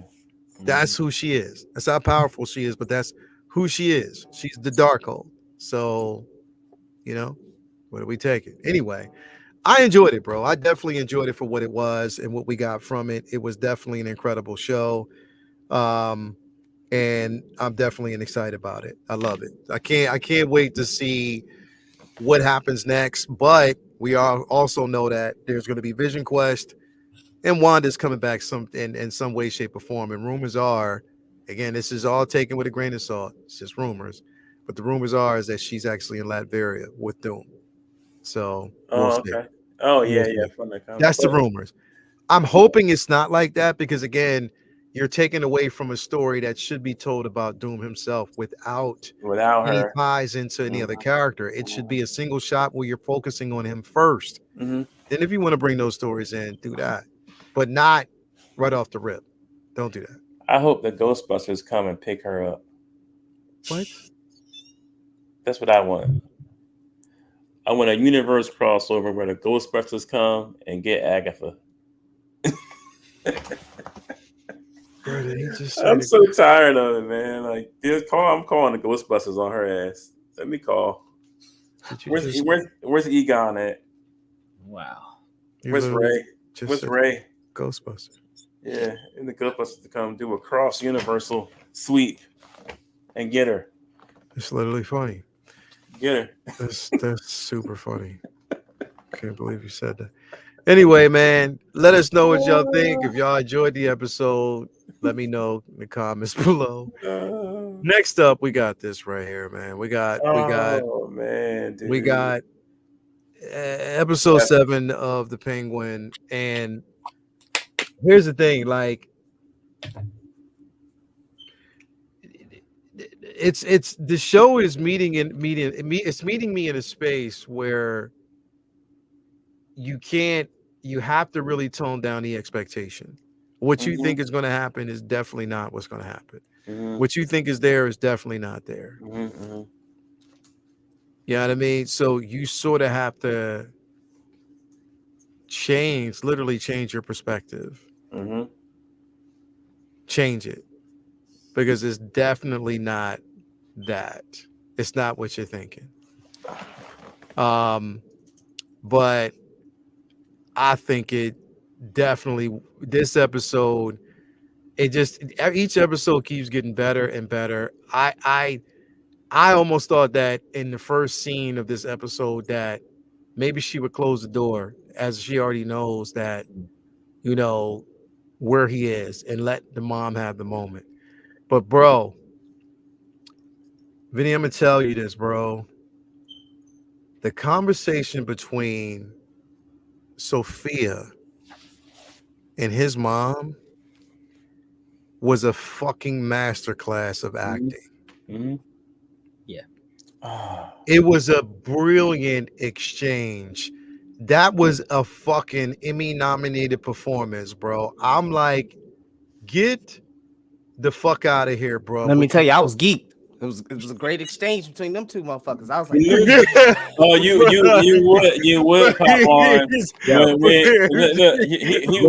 in here. Look. They was just saying Ghostbusters. They're gonna fucking post. Yeah, bro. I want That was the quickest. That was the quickest sentence, bro. Look. He would pop in when them punk ass Chiefs win at the end. Cheating ass Chiefs. I hope Mahomes broke his leg. nah, he still beat y'all with one. So Cheating ass Chiefs. it is what it is. Oh, I know Tampa Bay fan. I was wanting to lose. I know who you are. Oh, okay. I know who you are. No. Some punk ass Chiefs.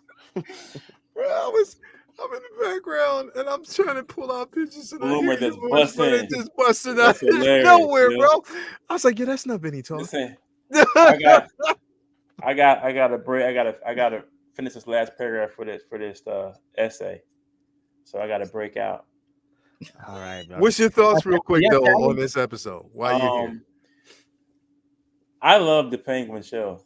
I love Sophia as a character. I like you were saying earlier, bro. Like that whole convo between her and the moms, bro. Like, can they get nominated early for Academy Awards or something like Emmy Awards? Get nominated early or something, because this whole show, again, makes you forget that Batman even exists. It really does, man. So I mean, God, I love it, man. I love the show. Yeah, I love it. I love it. Colin needs to get some kind of. They need to give him his flowers like now. He's going to get it. He's definitely going to get it. I think he will. He's definitely going to get it. But this everybody is actually pulling out the stops, bro. Like they are pulling out. Even bro, him as a fucking kid. Bro, when I saw that in the beginning with him as a kid, I'm like, oh, the mom is dead. The mom is dead. Bro. When I saw the flashback, I'm like, oh yeah, she's dead. Yeah. Yo, listen. And I know in anime when that happens, they getting smoked. That's my right. thing. Yeah, right. Bro. They open with a flashback. Oh yeah, that guy's dead. Whenever they have a flashback, bro, I'm like, oh, they're dead. It almost made you feel like the mom, bro. All right, we're going to get to that scene. I know you got to go, Jay. I'm sorry, bro. I'm so sorry. My bad, y'all. I'm so sorry. Next week, my bad. I won't have no class. My bad Monday, bro. So I'm so sorry about it, but yeah. I'm glad Bloomer popped in, man. Same energy, Bloomer. I got you. Give it to him, Bloomer. I'm gonna hold you down. Bro, I got you. Yeah. Boom. So, all right, man. Have a good evening. All right, peace. Talk to you later, brother. All right, brother. Bloom. If you didn't think, and the whole thing about this show is, and we talk about this, there ain't no fucking redemption story with this motherfucker. It's not. As a kid, as a fucking kid, bro, when you were that fucking infamous enough to let your brothers drown, like literally let these motherfuckers drown while you cuddling under your mom. That was the most heart-wrenching bruh. like 5 to 10 minutes of television that I probably seen since Bruh. like maybe. I mean, I'm Yeah. gonna put that up there with like when Michael B. Jordan got smoked on The Wire, or Glenn when he got smoked on The Walking Dead. Like these are moments like they're iconic, bro. But they heart wrenching as fuck. You feel me? I'm trying to feel you, bro. You said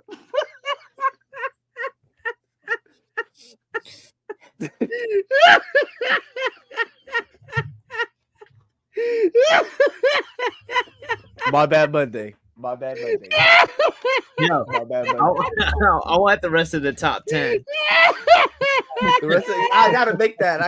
You know what? Like, if I think it through, I'll get it. I'll get that for you. But those are top moments right there. I'm saying, bro, where's Wallace? Thank you. Where the fuck is Wallace? I was heart wrenching. Good television. And how this dude did his brothers, bro. Oh, bro. Oh, that was tough to watch that. It's like, man, fuck this guy. You know what I mean? Yeah, bruh. He's sitting there culling under his mom. Mhm. Like, yo, fuck them dudes. I'm here with you. Because again, it was just that searching for approval. Because again, she's looking at him. She's being a nurturing mother, but also understanding that he has a level of disability. He has a disability that he's pretty much carrying. And both his brothers are able-willed individuals, but he always wants to be the favorite. And killing your fucking brother. You know what was heart-wrenching about that scene, bro? Is the times that they kept painting back and forth. You hear him screaming. Bro, hands back to him. After he closed the door, you didn't see them on screen No. anymore. That's what bothered me. I'm like this is how they go out? This is how. Damn. Yeah. Like literally, yeah. And you hear them, and then when you start hearing them screaming, but they're drowning, you can hear the gargling. Yes. Bro, I was like, who the fuck does that, bro? Oh, it's like you're come on, man. Incredibly selfish. I mean, Vinny and Leo, you guys obviously you can speak more to the Penguin's character over your tenure, over your years of reading comics. I mean, does this kind of lean into what you know him as, his character profile, or does this just take it a whole nother level with this character? What's so dope about this is Penguin is one of the most untapped characters in the entire Rogues gallery. Like there's a million. I could think of so many different times where there's been a feature on Two-Face, on Scarecrow, on even the fucking ventriloquist. There is not many fucking one shots or comics.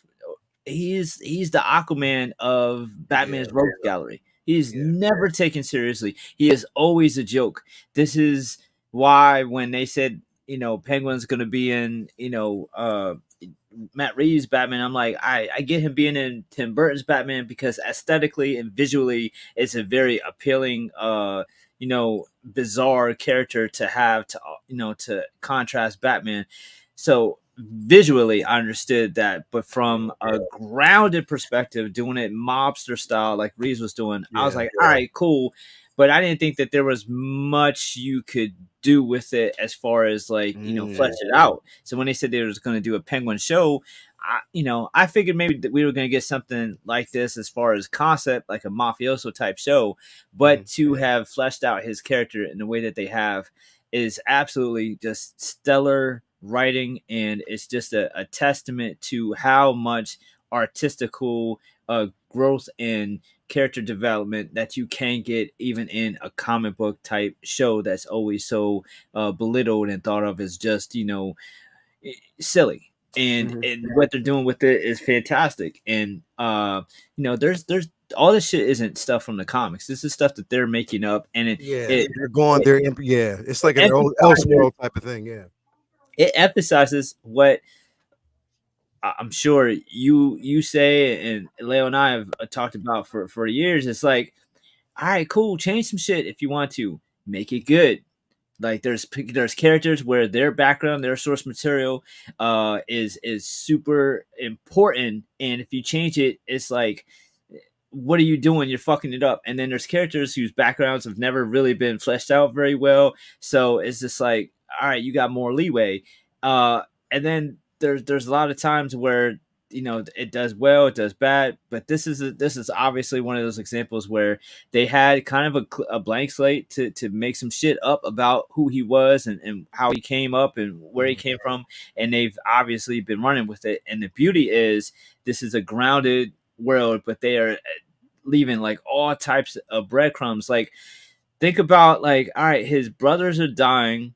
You already got two bodies at fucking 12 or however old he is, and there's a gray area. Like, he's crippled, they were fucking with them, he closed the door.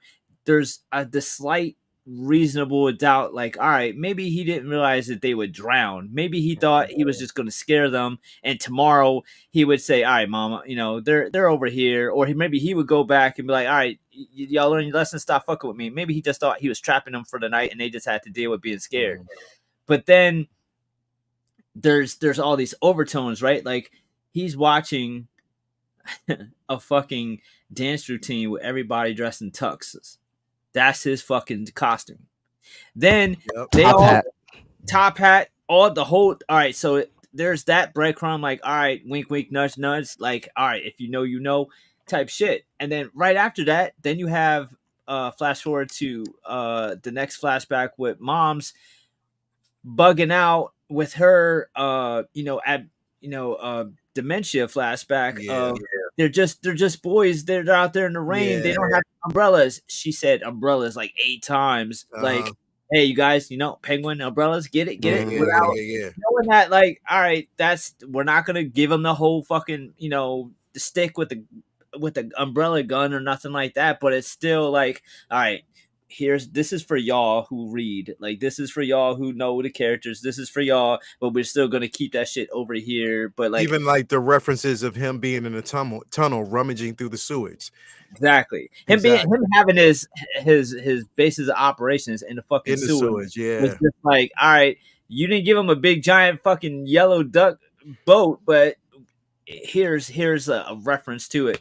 But everybody was just acting their ass off in this episode. His scenes with his the mom, it was just brilliant. Moms and Sophia, that fucking conversation, because obviously we knew, like, all right, she ain't gonna just sit there and cry and beg for her life. His mom's a shit talker and she's tough as nails, but her flowing in and out of reality, what's real and what's not, and mentioning the kids, snapping her back. Then Sophia's crazy too. So it's just two fucking crazy people out crazy. But she was reading Sophia like, you're playing daddy's game. Like, you thought you broke out of the Matrix, but you just ran into another box. It was Inception. It was two crazy bitches just bouncing off of each other. I get you. I know what you're all about. You have gone through tons of trauma and you're kind of fucked up. Me too. So you ain't got nothing on me. I know where you come from. And it just went back and forth. It was really brilliant. I loved what they did with it. I loved all those interactions between them, and then the fleshing out of, like, what he was like as a kid was dope, showing his motivation, his drive, but yet also his desire to be seen. You know what I mean? Like, he was pissed off his brothers got more attention. He was pissed off when the gangsters didn't even know his name or recognize him, when he knew all the gangsters, he knew everything that was going on. That's all he wanted to do, was be a gangster like them, be seen, be somebody. And so it's I don't know, it's just masterclass. It's so dope. I'm just really been impressed every step of the way. One thing I really do that does bug me though is people just like bitching about Batman not being there, and it's just like, yo, it's like year 2 Batman, and I would not think that all the criminals will be scared to death of him yet. that would be further down the They're line. not hiding in the shadows yet. These are people He's getting not, set he's up so not he can take them down, bro. he's Yeah. not God yet. Like, 10 years down the line, everybody has dealt with him at some point, and he has that fear over everybody. That hasn't been established yet. And so one, he doesn't have that aura yet. He hasn't got to that point yet. He's still learning and growing and being that what he will become. And two, there's countless stories where Batman reacts to crimes. He's not preventing shit as they're building their henchman posse or coming up with the plans. Like when Joker is like figuring out a way to break out of Arkham, he's not stopping them before it happens. He's showing up after he's killed a fucking stadium of people and then trying to stop Joker. There's people expecting Batman to already be there and stopping this drug bust or that drug bust. It's like, no, Batman shows up after the shit's over and figures out who did it. He don't prevent crime. This is right before motherfuckers start believing he's omnipresent. Like, bro, right? you gotta let So things build up. everybody's expecting Yeah. everybody Like to let be him like, live, man. you don't got to mention Batman every 5 seconds. Like this ain't about Batman. There's time for that. Gotham is its own character too, and sometimes I feel like people don't give it its own breath and lane outside. They never do. They never do. Because we live in a space where people want what they want for the moment. This is what I deserve because I'm tuning in to watch your show. Right. So you're going to give me what I want based on the simple fact that I'm giving you my time. It's not about fleshing out the story, watching it flesh out, dealing with the characters that are on screen. We've gotten the movie. This is something that's going to lead into pretty much part 2. But let these characters, it's called the fucking Penguin, bro. Let him breathe. Batman movies, bro. Yeah, the Batman family is like 10 deep, all in Gotham, and they still can't stop everything. Like it's one dude. All right, there's some shit that's gonna go down that he don't get the chance to stop until it was over, and he finds out who did it. He can't be. It's gonna be more satisfying. Yeah. When and if we see Batman have to research all the stuff we watched. Yes. Yeah. Right. Oh, this happened. Oh, I remember seeing that. Oh, or you see, like they start to stitch the things together, and I think that's going to be a beautiful thing, bro. But this is going to up the ante in a good way, but also in a pressurized way for the next Batman film. Because you've given us some great quality here in this little television universe you've created. We're going to expect that next film is going to be bonkers. We expect that because of how well you've done this. That's what I feel like that has to be stated. It's the expectation of what's to come. Expectations have gone up. The scary part is how much how difficult this is going to be for James Gunn, because I think this show has done so much to build that world.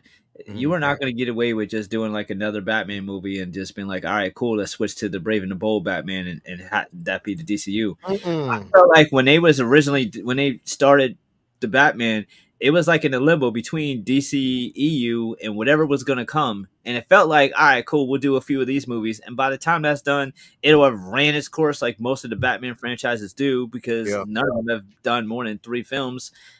No Batman actor has done more than 3 films. So by the time, a new DC is rebooted, they'll be done, and it won't be confusing to the casual fan. But what happens when this gets keeps snowballing, steamrolling, and the Penguin blows up, and then they do another spin-off show and that blows up, and then you got Batman films that form all this shit together like the Avengers, where it's like, okay, you take all these pieces of the shit you did on HBO or shit you did animated, and then now you got this big Batman, and then you just keep that ball rolling. All right, so how the fuck does that juggle with Brave and the Bold? To us, we read multiple different Batman titles, so we get it. It's no big deal to us. But to our parents, our cousins, they're going to be easier confused with the comics because you have writers and you have art styles that make it easier for the brain to say, okay, this is different. But it's going to be harder in live action. Different Batman. Yeah, it's going to be harder to like disassociate between in live action. I'll just say that. Yeah. Unless they really, James Gunn goes for a completely different vibe and tone. Like when you're watching the film versus when you're watching that, like even like the cinematography is so different. Like you can tell, like it's going to have to be like that in order for us to disengage from this really well done Gotham universe into whatever James Gunn is going to do. They gotta come out swinging. I feel like that's been said hundreds and hundreds and hundreds of times, but the James Gunn universe has to come out swinging, and I think we've said for a lot of different reasons, but I think specifically when it comes to this Batman stuff, we need that Bruce Wayne, that Batman to really carry his own weight. And if it's going to be a problem if we're going to be looking at Pattinson and going to be looking at whatever that dude is and be like, I prefer that. Yeah, you're gonna be. It's going to be a problem. You're gonna be competing with yourself, and you're going to be competing with a section of you that's almost working like the CIA away from you. Yep. So they've already had this kind of belief that we're going to do what we do outside of what you guys are doing, and we're done. But the problem is that that's so good, and how are you going to be able to compare with that? And it's going to take time. I don't know if you have time with Pattinson and this universe. It's hot right now. Yeah. I don't know. It's weird because like Joker was part of that problem too, but they blew it up, so that's not a problem anymore. Right. The Batman still is a problem. I mean, it's a good problem to have, but it's still a fucking problem. Yep. Yeah. It is. And that's the thing, bro. Like if you're going, the problem is, like you said, Vinny, the success level, because it keeps upping the ante. So whereas now people are watching this show anticipating what's going to happen for, Batman, the Batman 2. Yeah. You're going to get to the Brave and the Bold, and again, you're telling James Gunn's story. Now, we're not being dismissive of the fact that he's a great storyteller, but it's the simple fact that if you already created a space where not only just your casual comic book readers or your casual fans, but your comic book readers are embracing this aspect of that world, because this is something that we wanted you possibly to do, James Gunn, but you're not going to do it with that because you're going to just, again, we always talk about punches and powers. Again, we don't know what he's going to do with his version of it, but right now we're living in a space where if it ain't broke, don't fix it, because what they're giving us is gems after gem. And this is how you do it, because if you do it this way and you give us the Penguin, you give us Sophia, you give us that whole storyline, Falcone, the Maronis, you give us that whole storyline, you're going into part 2. So then you're telling another movie that could have easily introduced a whole host of new characters that could be introduced on an HBO show that can then set up 3. So if this is the formula that they're going, this is a dope ass fucking formula, bro. Just for one character in one universe. Exactly. By the end of this shit, Gotham is going to be fucking robust, bro. But that's what's so tricky, like, because Batman's mythology and lore is so huge and it's so complex that you could have a running film franchise and you could use HBO Max to do, a short on Penguin, a short, it doesn't even have to be a TV show. It could be like a one shot for Two-Face or Mr. Freeze or for Robin or for Barbara Gordon. You could do all these things because that's what's kind of complex. Like there's only so much time for a film, so like it's like X-Men. Like you ain't gonna get them all in one movie, but you could use the TV shows to have all these different things going on. So that way, if you did want to use this character, that character back in the film, you don't have to spend half an hour worth of screen time in that film setting up where did he adopt this kid or blah blah blah. You have HBO. All right, so if that is the plan to do that with the Reeves verse, then it only makes sense that would be something that you would be wanting to do with the Brave and the Bold verse. But how the fuck are you going to juggle that without getting? Because look, let's be honest. We all know somebody who thinks like Captain America and Wonder Woman are in the same fucking thing. It's all comics. Just like how a lot of our moms used to call any video game we were playing, "Oh, you on that Nintendo?" It could have been PlayStation, but everything's Nintendo to them. All the wrestling is WWF to them. It's all the same. My granny used to say, bless her heart, I'm gonna get you that tape you like, that video tape. Exactly. They don't know shit. They don't know shit. Right. It's all the same to them. So like when you start talking about, all right, the next villain is so and so, and be like, oh, I thought it was Penguin. And it was like, no, that's the Matt Reeves Batman, Mom. Like it's gonna be really hard for people to understand and wrap their heads around. I mean, they've dealt with this on a different level before. Like when they wanted to make a Superman movie and people were saying, oh, Tom Welling should be Superman. They were like, nah, that would confuse people because he was Superman in the show. Now we're way beyond that. This is far more confusing than that would be when you have two Batman franchises with possible spin-offs running at the same time. I can't. I'm sorry, bro. I can't get over that. You gotta let Vinny finish his spiel, bro.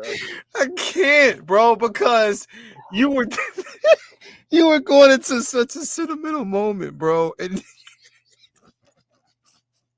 you didn't say the character's name. You said when Michael B. Jordan got smoked. I couldn't even think of Wallace in the moment. I ain't gonna cap. I ain't gonna lie to y'all. We don't tell no lies. We just tell the truth in a funny way here. Bro. I'm in pain. Anyway, bro. Go ahead, Vinny.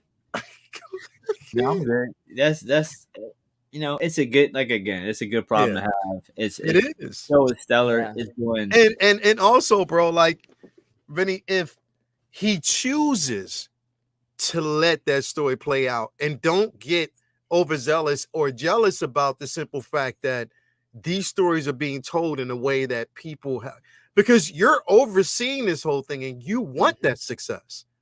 That's a success that you should. It's a good level of success to have, especially, bro. We're seeing a turn in the tides where people are gravitating to a show like this that's coming from the DC universe, but looking at everything that Marvel is doing right now with really a lot of trepidation.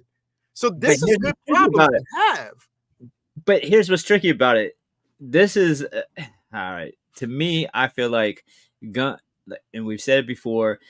I think it's maybe not fair, but I do feel like there's some truth to that. Gunn is his own biggest fan, and everything that's going on with DCU is under his umbrella, and he talks about it constantly.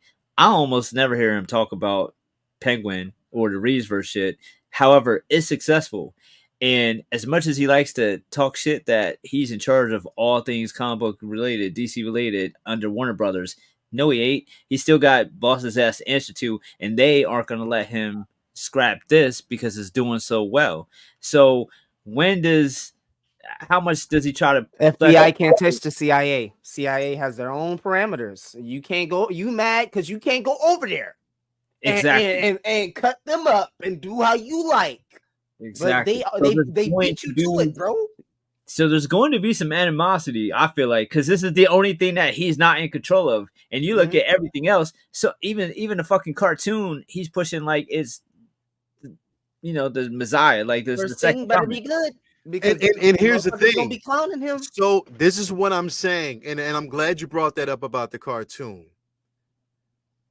Are we living in a space where potentially, and I wanted to say this last week and I forgot all about it. Are we living in a space where people might see him with this show, with things like, Guardians of the Galaxy, with things like the Suicide Squad? Are we living in a space where he could potentially, unless he decides to, digress and go in a different, direction at some point, where it might almost be seen as a one-trick pony type of scenario? Because you're pulling these more obscure characters, but even when you watch, you didn't watch the trailer to it, did you, Vinny? I don't need to. I know exactly what it's about. It's fit. But when you watch it, but it's almost like the same. I'm not going to say it is the same, but it's the same shit. You saw it too, Bloom. You saw the trailer Yeah, for. I saw it I heading into. seen It's I like seen the maybe same. It's I seen maybe almost like 10 the fucking seconds of it. same, bro. Seen maybe 10 seconds of the trailer and I seen what I need to see. I'm not saying that in a negative way, like I ain't gonna watch it, but it's clearly some like James Gunn shit. It's just like the Peacemaker and Suicide Squad type energy and feel of and Guardians feel of ensemble cast of random characters with hyper violence and innuendos and college humor, and that's fine. But yes, that's what you get from him. Yeah, this is totally opposite of that. It has me worried and uh intrigued by what will happen with Batman Brave and Bold, because I want a dark Batman, but I also want a Batman that isn't super grounded, where I want to see Batman fight Clayface. I've always wanted to see that practically like most of my life. I've wanted to see that ever since T1000. I was like, wait, you could do that. Yeah. But Why can can't you do James that? Gunn? Can James? I know James Gunn can do levity. He's done it well in the Guardians films. I know he can. Know he can do that. I know he can conjure up serious emotion when it comes to writing in the screenplay. Yeah. But can he do it? Can he do grounded? That's Yeah. what people want in Gotham right now. He That's could do comedy and he can do violence, but even the violence has tons of comedy in it. Can you do serious? Exactly. That's the thing. It's like, can he do stakes? Can he do real death? Real death. Yeah. Like permanence death. Right? Yeah. Can he do that? Those are questions that the DC universe requires of somebody that's taking on this position. I don't even consider myself someone who's quite even nowhere even knowledgeable when it comes to the DC universe. I know the main players, sure. I know some of the main events, but I know Gotham. I know it from them fucking fantastic ass video games we got. Yeah. And then that great ass fucking TV show that I got when I was a little baby. Right. And that's how I know Gotham. That's what makes up my compendium in a few comics here or there. Yeah. So I'm just curious to see if when we get this Brave and the Bold and we get this Batman, if he steps will out it feel familiar to what has been done right, or will it stick out like a sore thumb because it's completely different than what we've gotten before and what we're comfortable and accustomed to? That's one thing from separating it from being a good product too. Yeah. Right. We can have that experience on the side, but it can still be a good film.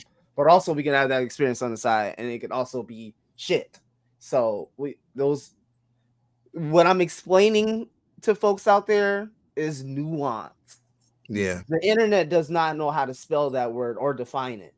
So that's why we're here on the live stream in this context, because you're not going to get nuance anywhere else other than live format. True. True. I just highly think that if Superman hits and Authority hits and Brave and Bold hits, James Gunn will try to scrap this as hard as he can. It might not work, but I bet you he wants to. That's his only pathway to get that leverage, though. That's the only way. Yeah. Right now, he's not trashing it, but you could tell because he's not pushing it, and he pushes everything. When we was at, you're not even looking at it like a home team. Another one for DC on every sidewalk and for in Hell's Kitchen. He's a Creature Commando, but not Penguin. Penguin was definitely nowhere to be found, and that was only because James Gunn was there at Comic-Con. But the thing he was pushing was that, and again, I get it. I get it. And the thing is, it's I don't want people to think that we are saying this because we don't want him to be successful. I want DC to fucking kill it. I need them. Reason why? Not only because I want to see them do it, but I want to see them put that fire up under Marvel's ass and say, "Yo, we can do this." Y'all had those 2 decades, but we got to fight for this next decade. Yeah, we can do this. We can definitely do this. Tighten up. Right now, DC is running like my Commanders. Y'all can do this. Y'all can do this. Y'all running like my commanders. Y'all can do this. So again, put that heat up under that ass. You know what, Leo? I'm not rooting for people in this instance, man. I'm rooting for these characters. Exactly. I'm rooting for Green Lantern. Exactly. I'm rooting for Superman. I'm rooting for That Batman. needs to happen a lot more because that happens. Cornelius, you know what it is. You know what it is.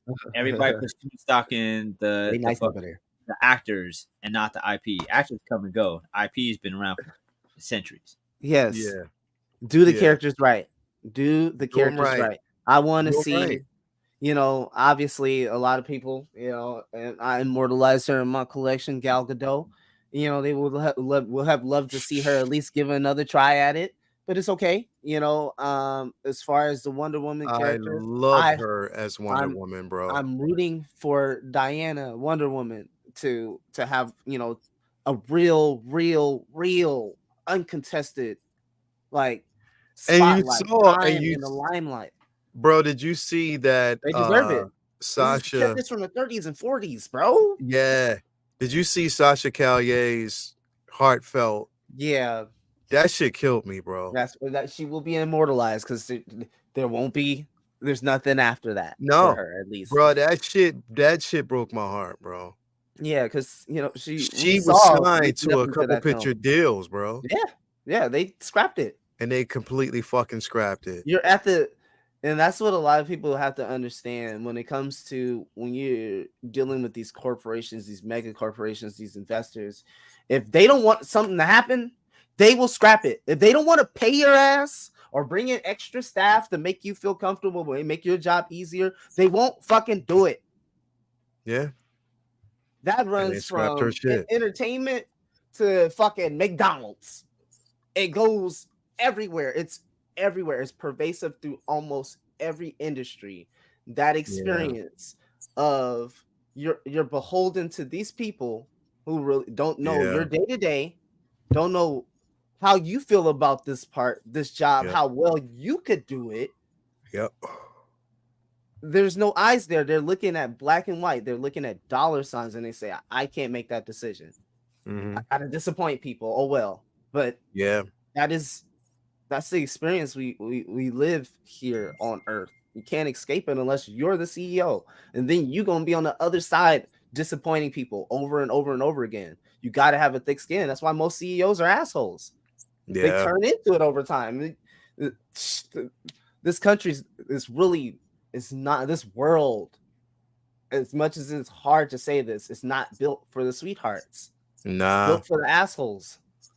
It is. It's built for assholes and people who sign checks and contracts, bro. Mm-hmm. And they are the ones who dictate your path. You know what I mean? No matter how good of a job you might have actually done, they just don't give two fucks. Mm-mm. That's the space that they live in. So it's an unfortunate thing. Actors, football players, basketball players, ball players, all of them, they get it. They're under contract, under bigger organizations that if they say, I don't want this, your ass is gone. Yeah. Yeah. But you know what, Sasha? I'm going to tell you what. Come on over there to Marvel. You can be Callisto. Yeah, come on. Mommy. Come to the home team. Come over to Marvel. Come over to Marvel. We'll give you something. We'll give you a little something. Them boys over there, they dropping routine fucking ground balls and fuck they can't do shit right over there. Come with the boys and hit home runs. Truth be told, you know who's Sasha Cal. And I know motherfuckers are gonna want to here's the thing. If they decided to recast a certain character, Sasha Callier, if you based off of comics and based off of just aesthetics in general, could play this character if she wanted to. She can play Domino, bro. Bro, that'd be dope. But imagine what I would put her as. Who? Imagine her as Spider-Woman. Oh, come on, bro. OG suit. Come on, bro. OG suit. OG suit Spider-Woman. Are we talking about Jessica Drew? Jessica Drew. Yeah, bro. Oh, come on, bro. Grow that hair out? Hell yeah. That's casting. That's casting. Rap, run it. That's a rap, run it. Run that. Run that. Let's make it happen. I can't wait for we need to do that. And we also like I think it's slowly coming. First we gotta get Miles on screen first, but I think probably the one right after that, the next Spider person after that is it's gonna be Silk. Mommy. I said mommy. Well, this is a non-meat program. Please. Mommy. MAMI. I Mommy. I can't, bro. I'm Mommy. fucking done. I can't. Not mommy. That's crazy. Let me clarify that if that wasn't. Bro, That's what y'all heard. That's not what I said. I'm No in Diddy. pain. I'm in pain, bro. I'm Need in to no pain. meat This is is the ass. Oh, bro. Ren said he heard both. My word. Ren's her mom meat. Ren's her mom meat. Yeah. Y'all need to stop. Y'all need to stop. I said, Y'all need to oye, stop. mommy. Oh man. Peace. Anyway, I can definitely see both, bro. I can definitely see Jessica Drew. You're right. And she would definitely fit the bill for it. She would. She would. I can see it. I can definitely see it. And it is what it is. Anyway, great show. Did have a conversation about that. We got everything in. Did we miss anything? I'm not really sure. I think we squeezed everything in on this. We talked about, I think we got everything in so far. So again, thank you guys for being here in another successful show. We will be back here next week. Vinny, tell them what you got going on, man. I got to go to you because I'm trying to breathe first before we get to this guy. Bro. So what you got going on, bro? Gotta plan to rewatch The Wire. Relive some moments. And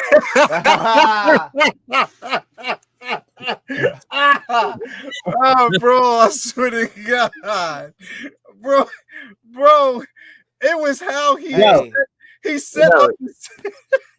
You gotta start doing like reels and shorts of this, and then you just have "It's So Hard to Say Goodbye" just rolling over. Michael B. Jordan. Yeah. I'm gonna cut it. I'm gonna cut that scene. That's what I'm doing. I'm creating short. Just like slow motion clips of Michael B. Jordan. He don't have a character name. It's just Michael B. Jordan and different things that he's in. I'm just looking forward to, like I said, catching up on some organizing and reading. Have a few cons coming up end of the year, so I'll be working on getting some new prints together. Place a new big canvas order, so I'll be doing some new canvas pieces that I haven't done canvases for yet to have at those shows. So I'm excited to get those in and check them out. And other than that, just same old, same old. You'll see us back here next week to talk about whatever other, shenanigans and hijinks is going on in the comic book, realm. I'm looking forward to picking up Absolute Wonder Woman and Absolute Superman 2. I haven't read those yet. So my guys got them. I just gotta get out there. Wonder Woman, bro. Yeah. I gotta get out there. We got a new run, bro. Well, it's Absolute, and then Batman, Superman, Wonder Woman. It's like Ultimate. They're doing Ultimates. I'm gonna check that out. It's like DC's version of Ultimate. Is so they remaking. Okay. Yeah. So the Batman joint is fire. So I'm excited for the second issue of that. Is it the same art style over from Absolute Batman, or it's a completely different? It's a different artist, but it looks more. It all looks like that heavy metal. Like metal. Okay. Yeah. All right. Bro. That type of style. So I'm excited for that. I can't wait to read that because obviously I love it. When you read it, it's how they. Just read it first, and then we'll discuss it. I should have that by next show, and we because that fucking book. I know a lot of people like Wonder Woman, but like I love when Wonder Woman is done right. She's so fucking dope.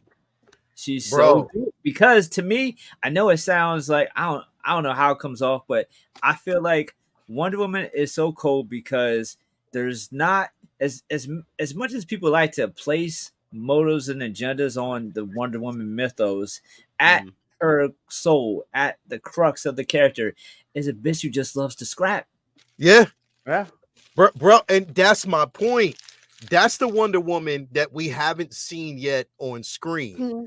We've seen the potential of certain things, That's but why I that's have a not, problem with even the first Wonder Woman movie. I didn't want a bro. Dragon Ball Z fight at the end. I wanted her to fucking Scrap, have a John Wick fight at the end. bro. Wanda, like Diana is a brawler. Like she don't Bro. want to fucking do.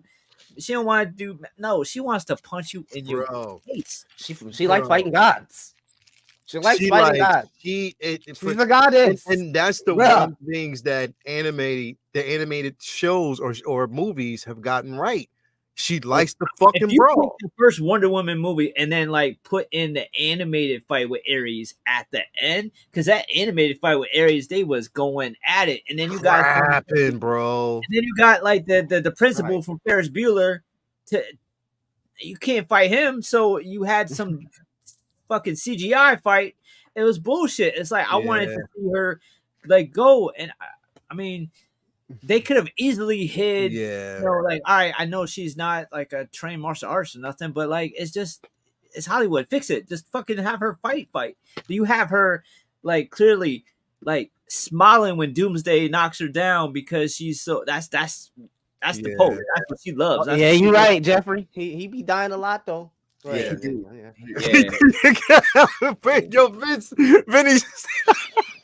yo, Vinny with the mid sentence. You said that he stopped. He was like, you do. I had two thoughts at the same time. I was just like, you know what?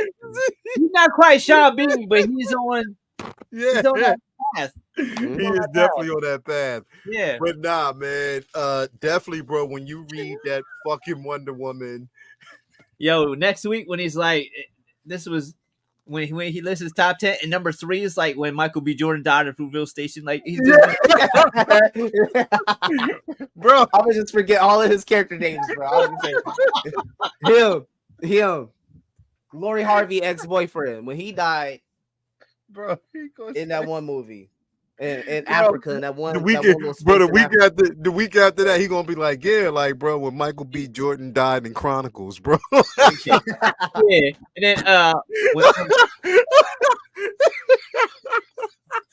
then and then Michael B. Jordan got stabbed in the train station. Yeah, which time? Did you mean as Killmonger or?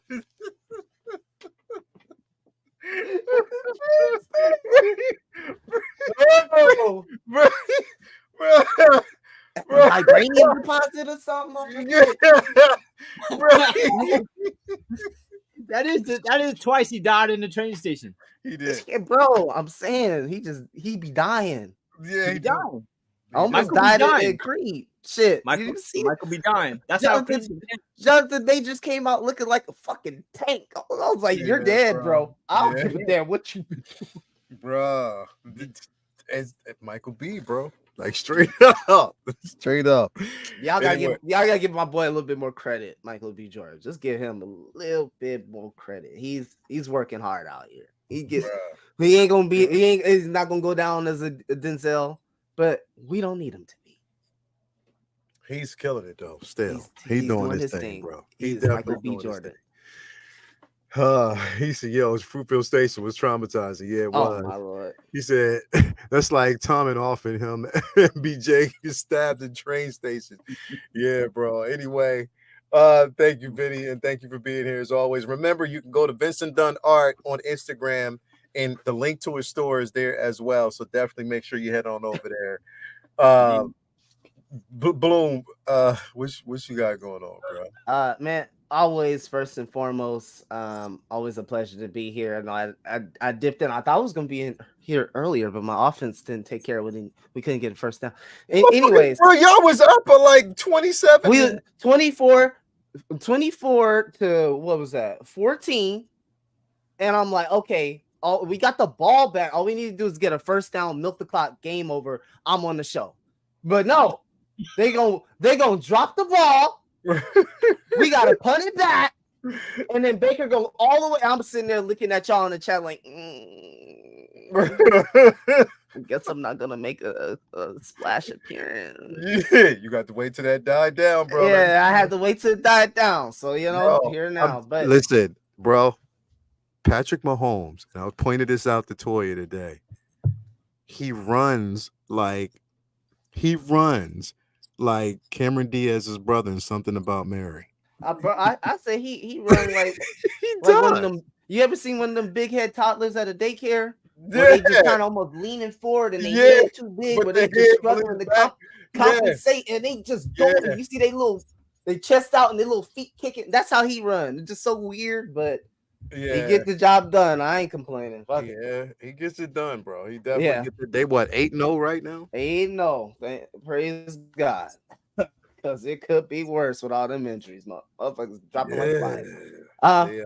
But enough about sports ball. I do have my deluxe Vader that wait list converted the other day. Now it is charging to me tomorrow. So very excited for that. So expect pictures and all of that. I think I'm gonna take that with me on Friday so I can record the kids' reaction to unboxing the Return of the Jedi Darth Vader. So I got some planning to do this week to get that all squared away, and hopefully I'll get that out soon. But yes, other than that, man, you guys know the rotation at this point.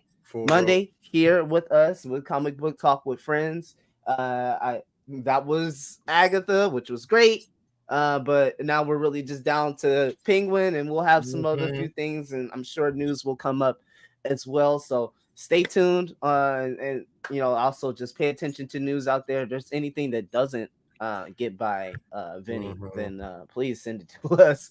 Of course, Wednesday, you guys know, as the world turns with Hot Toys, they gave us a little something yesterday, which I would like the main character from the line that they said. Don't get Wednesday. So just give you a little taste of what Wednesday might conversation might entail, of course. And then Friday with my brothers and sisters over there at Figure Flex Friday. Lumi gave you the rundown last Friday of what the theme is. Go check it once again in the group. But once again, always a pleasure to be here. Fellas, everybody out in the chat, man, do yourself a favor.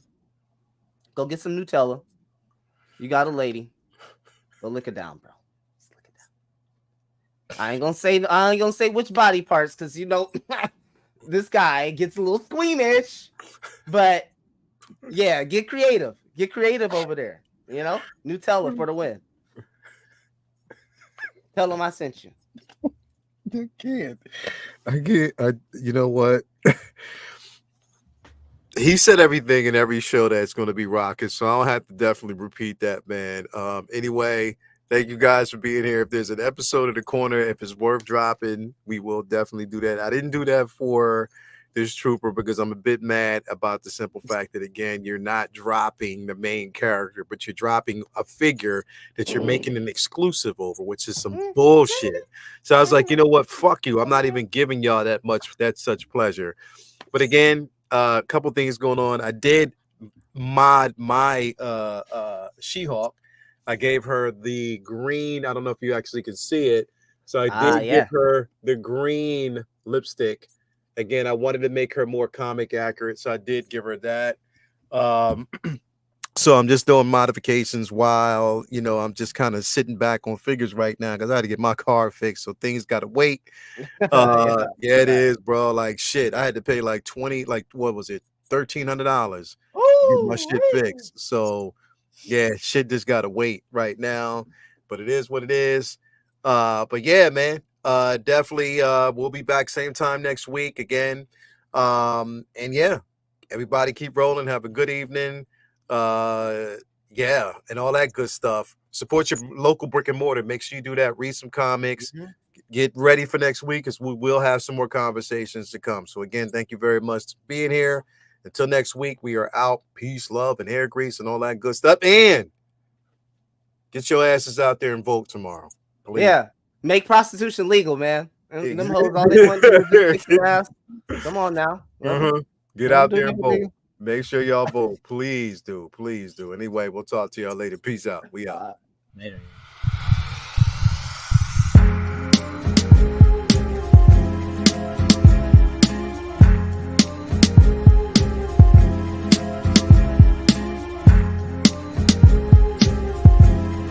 Hey, y'all, I dumped Amber. She got too much shit on her plate.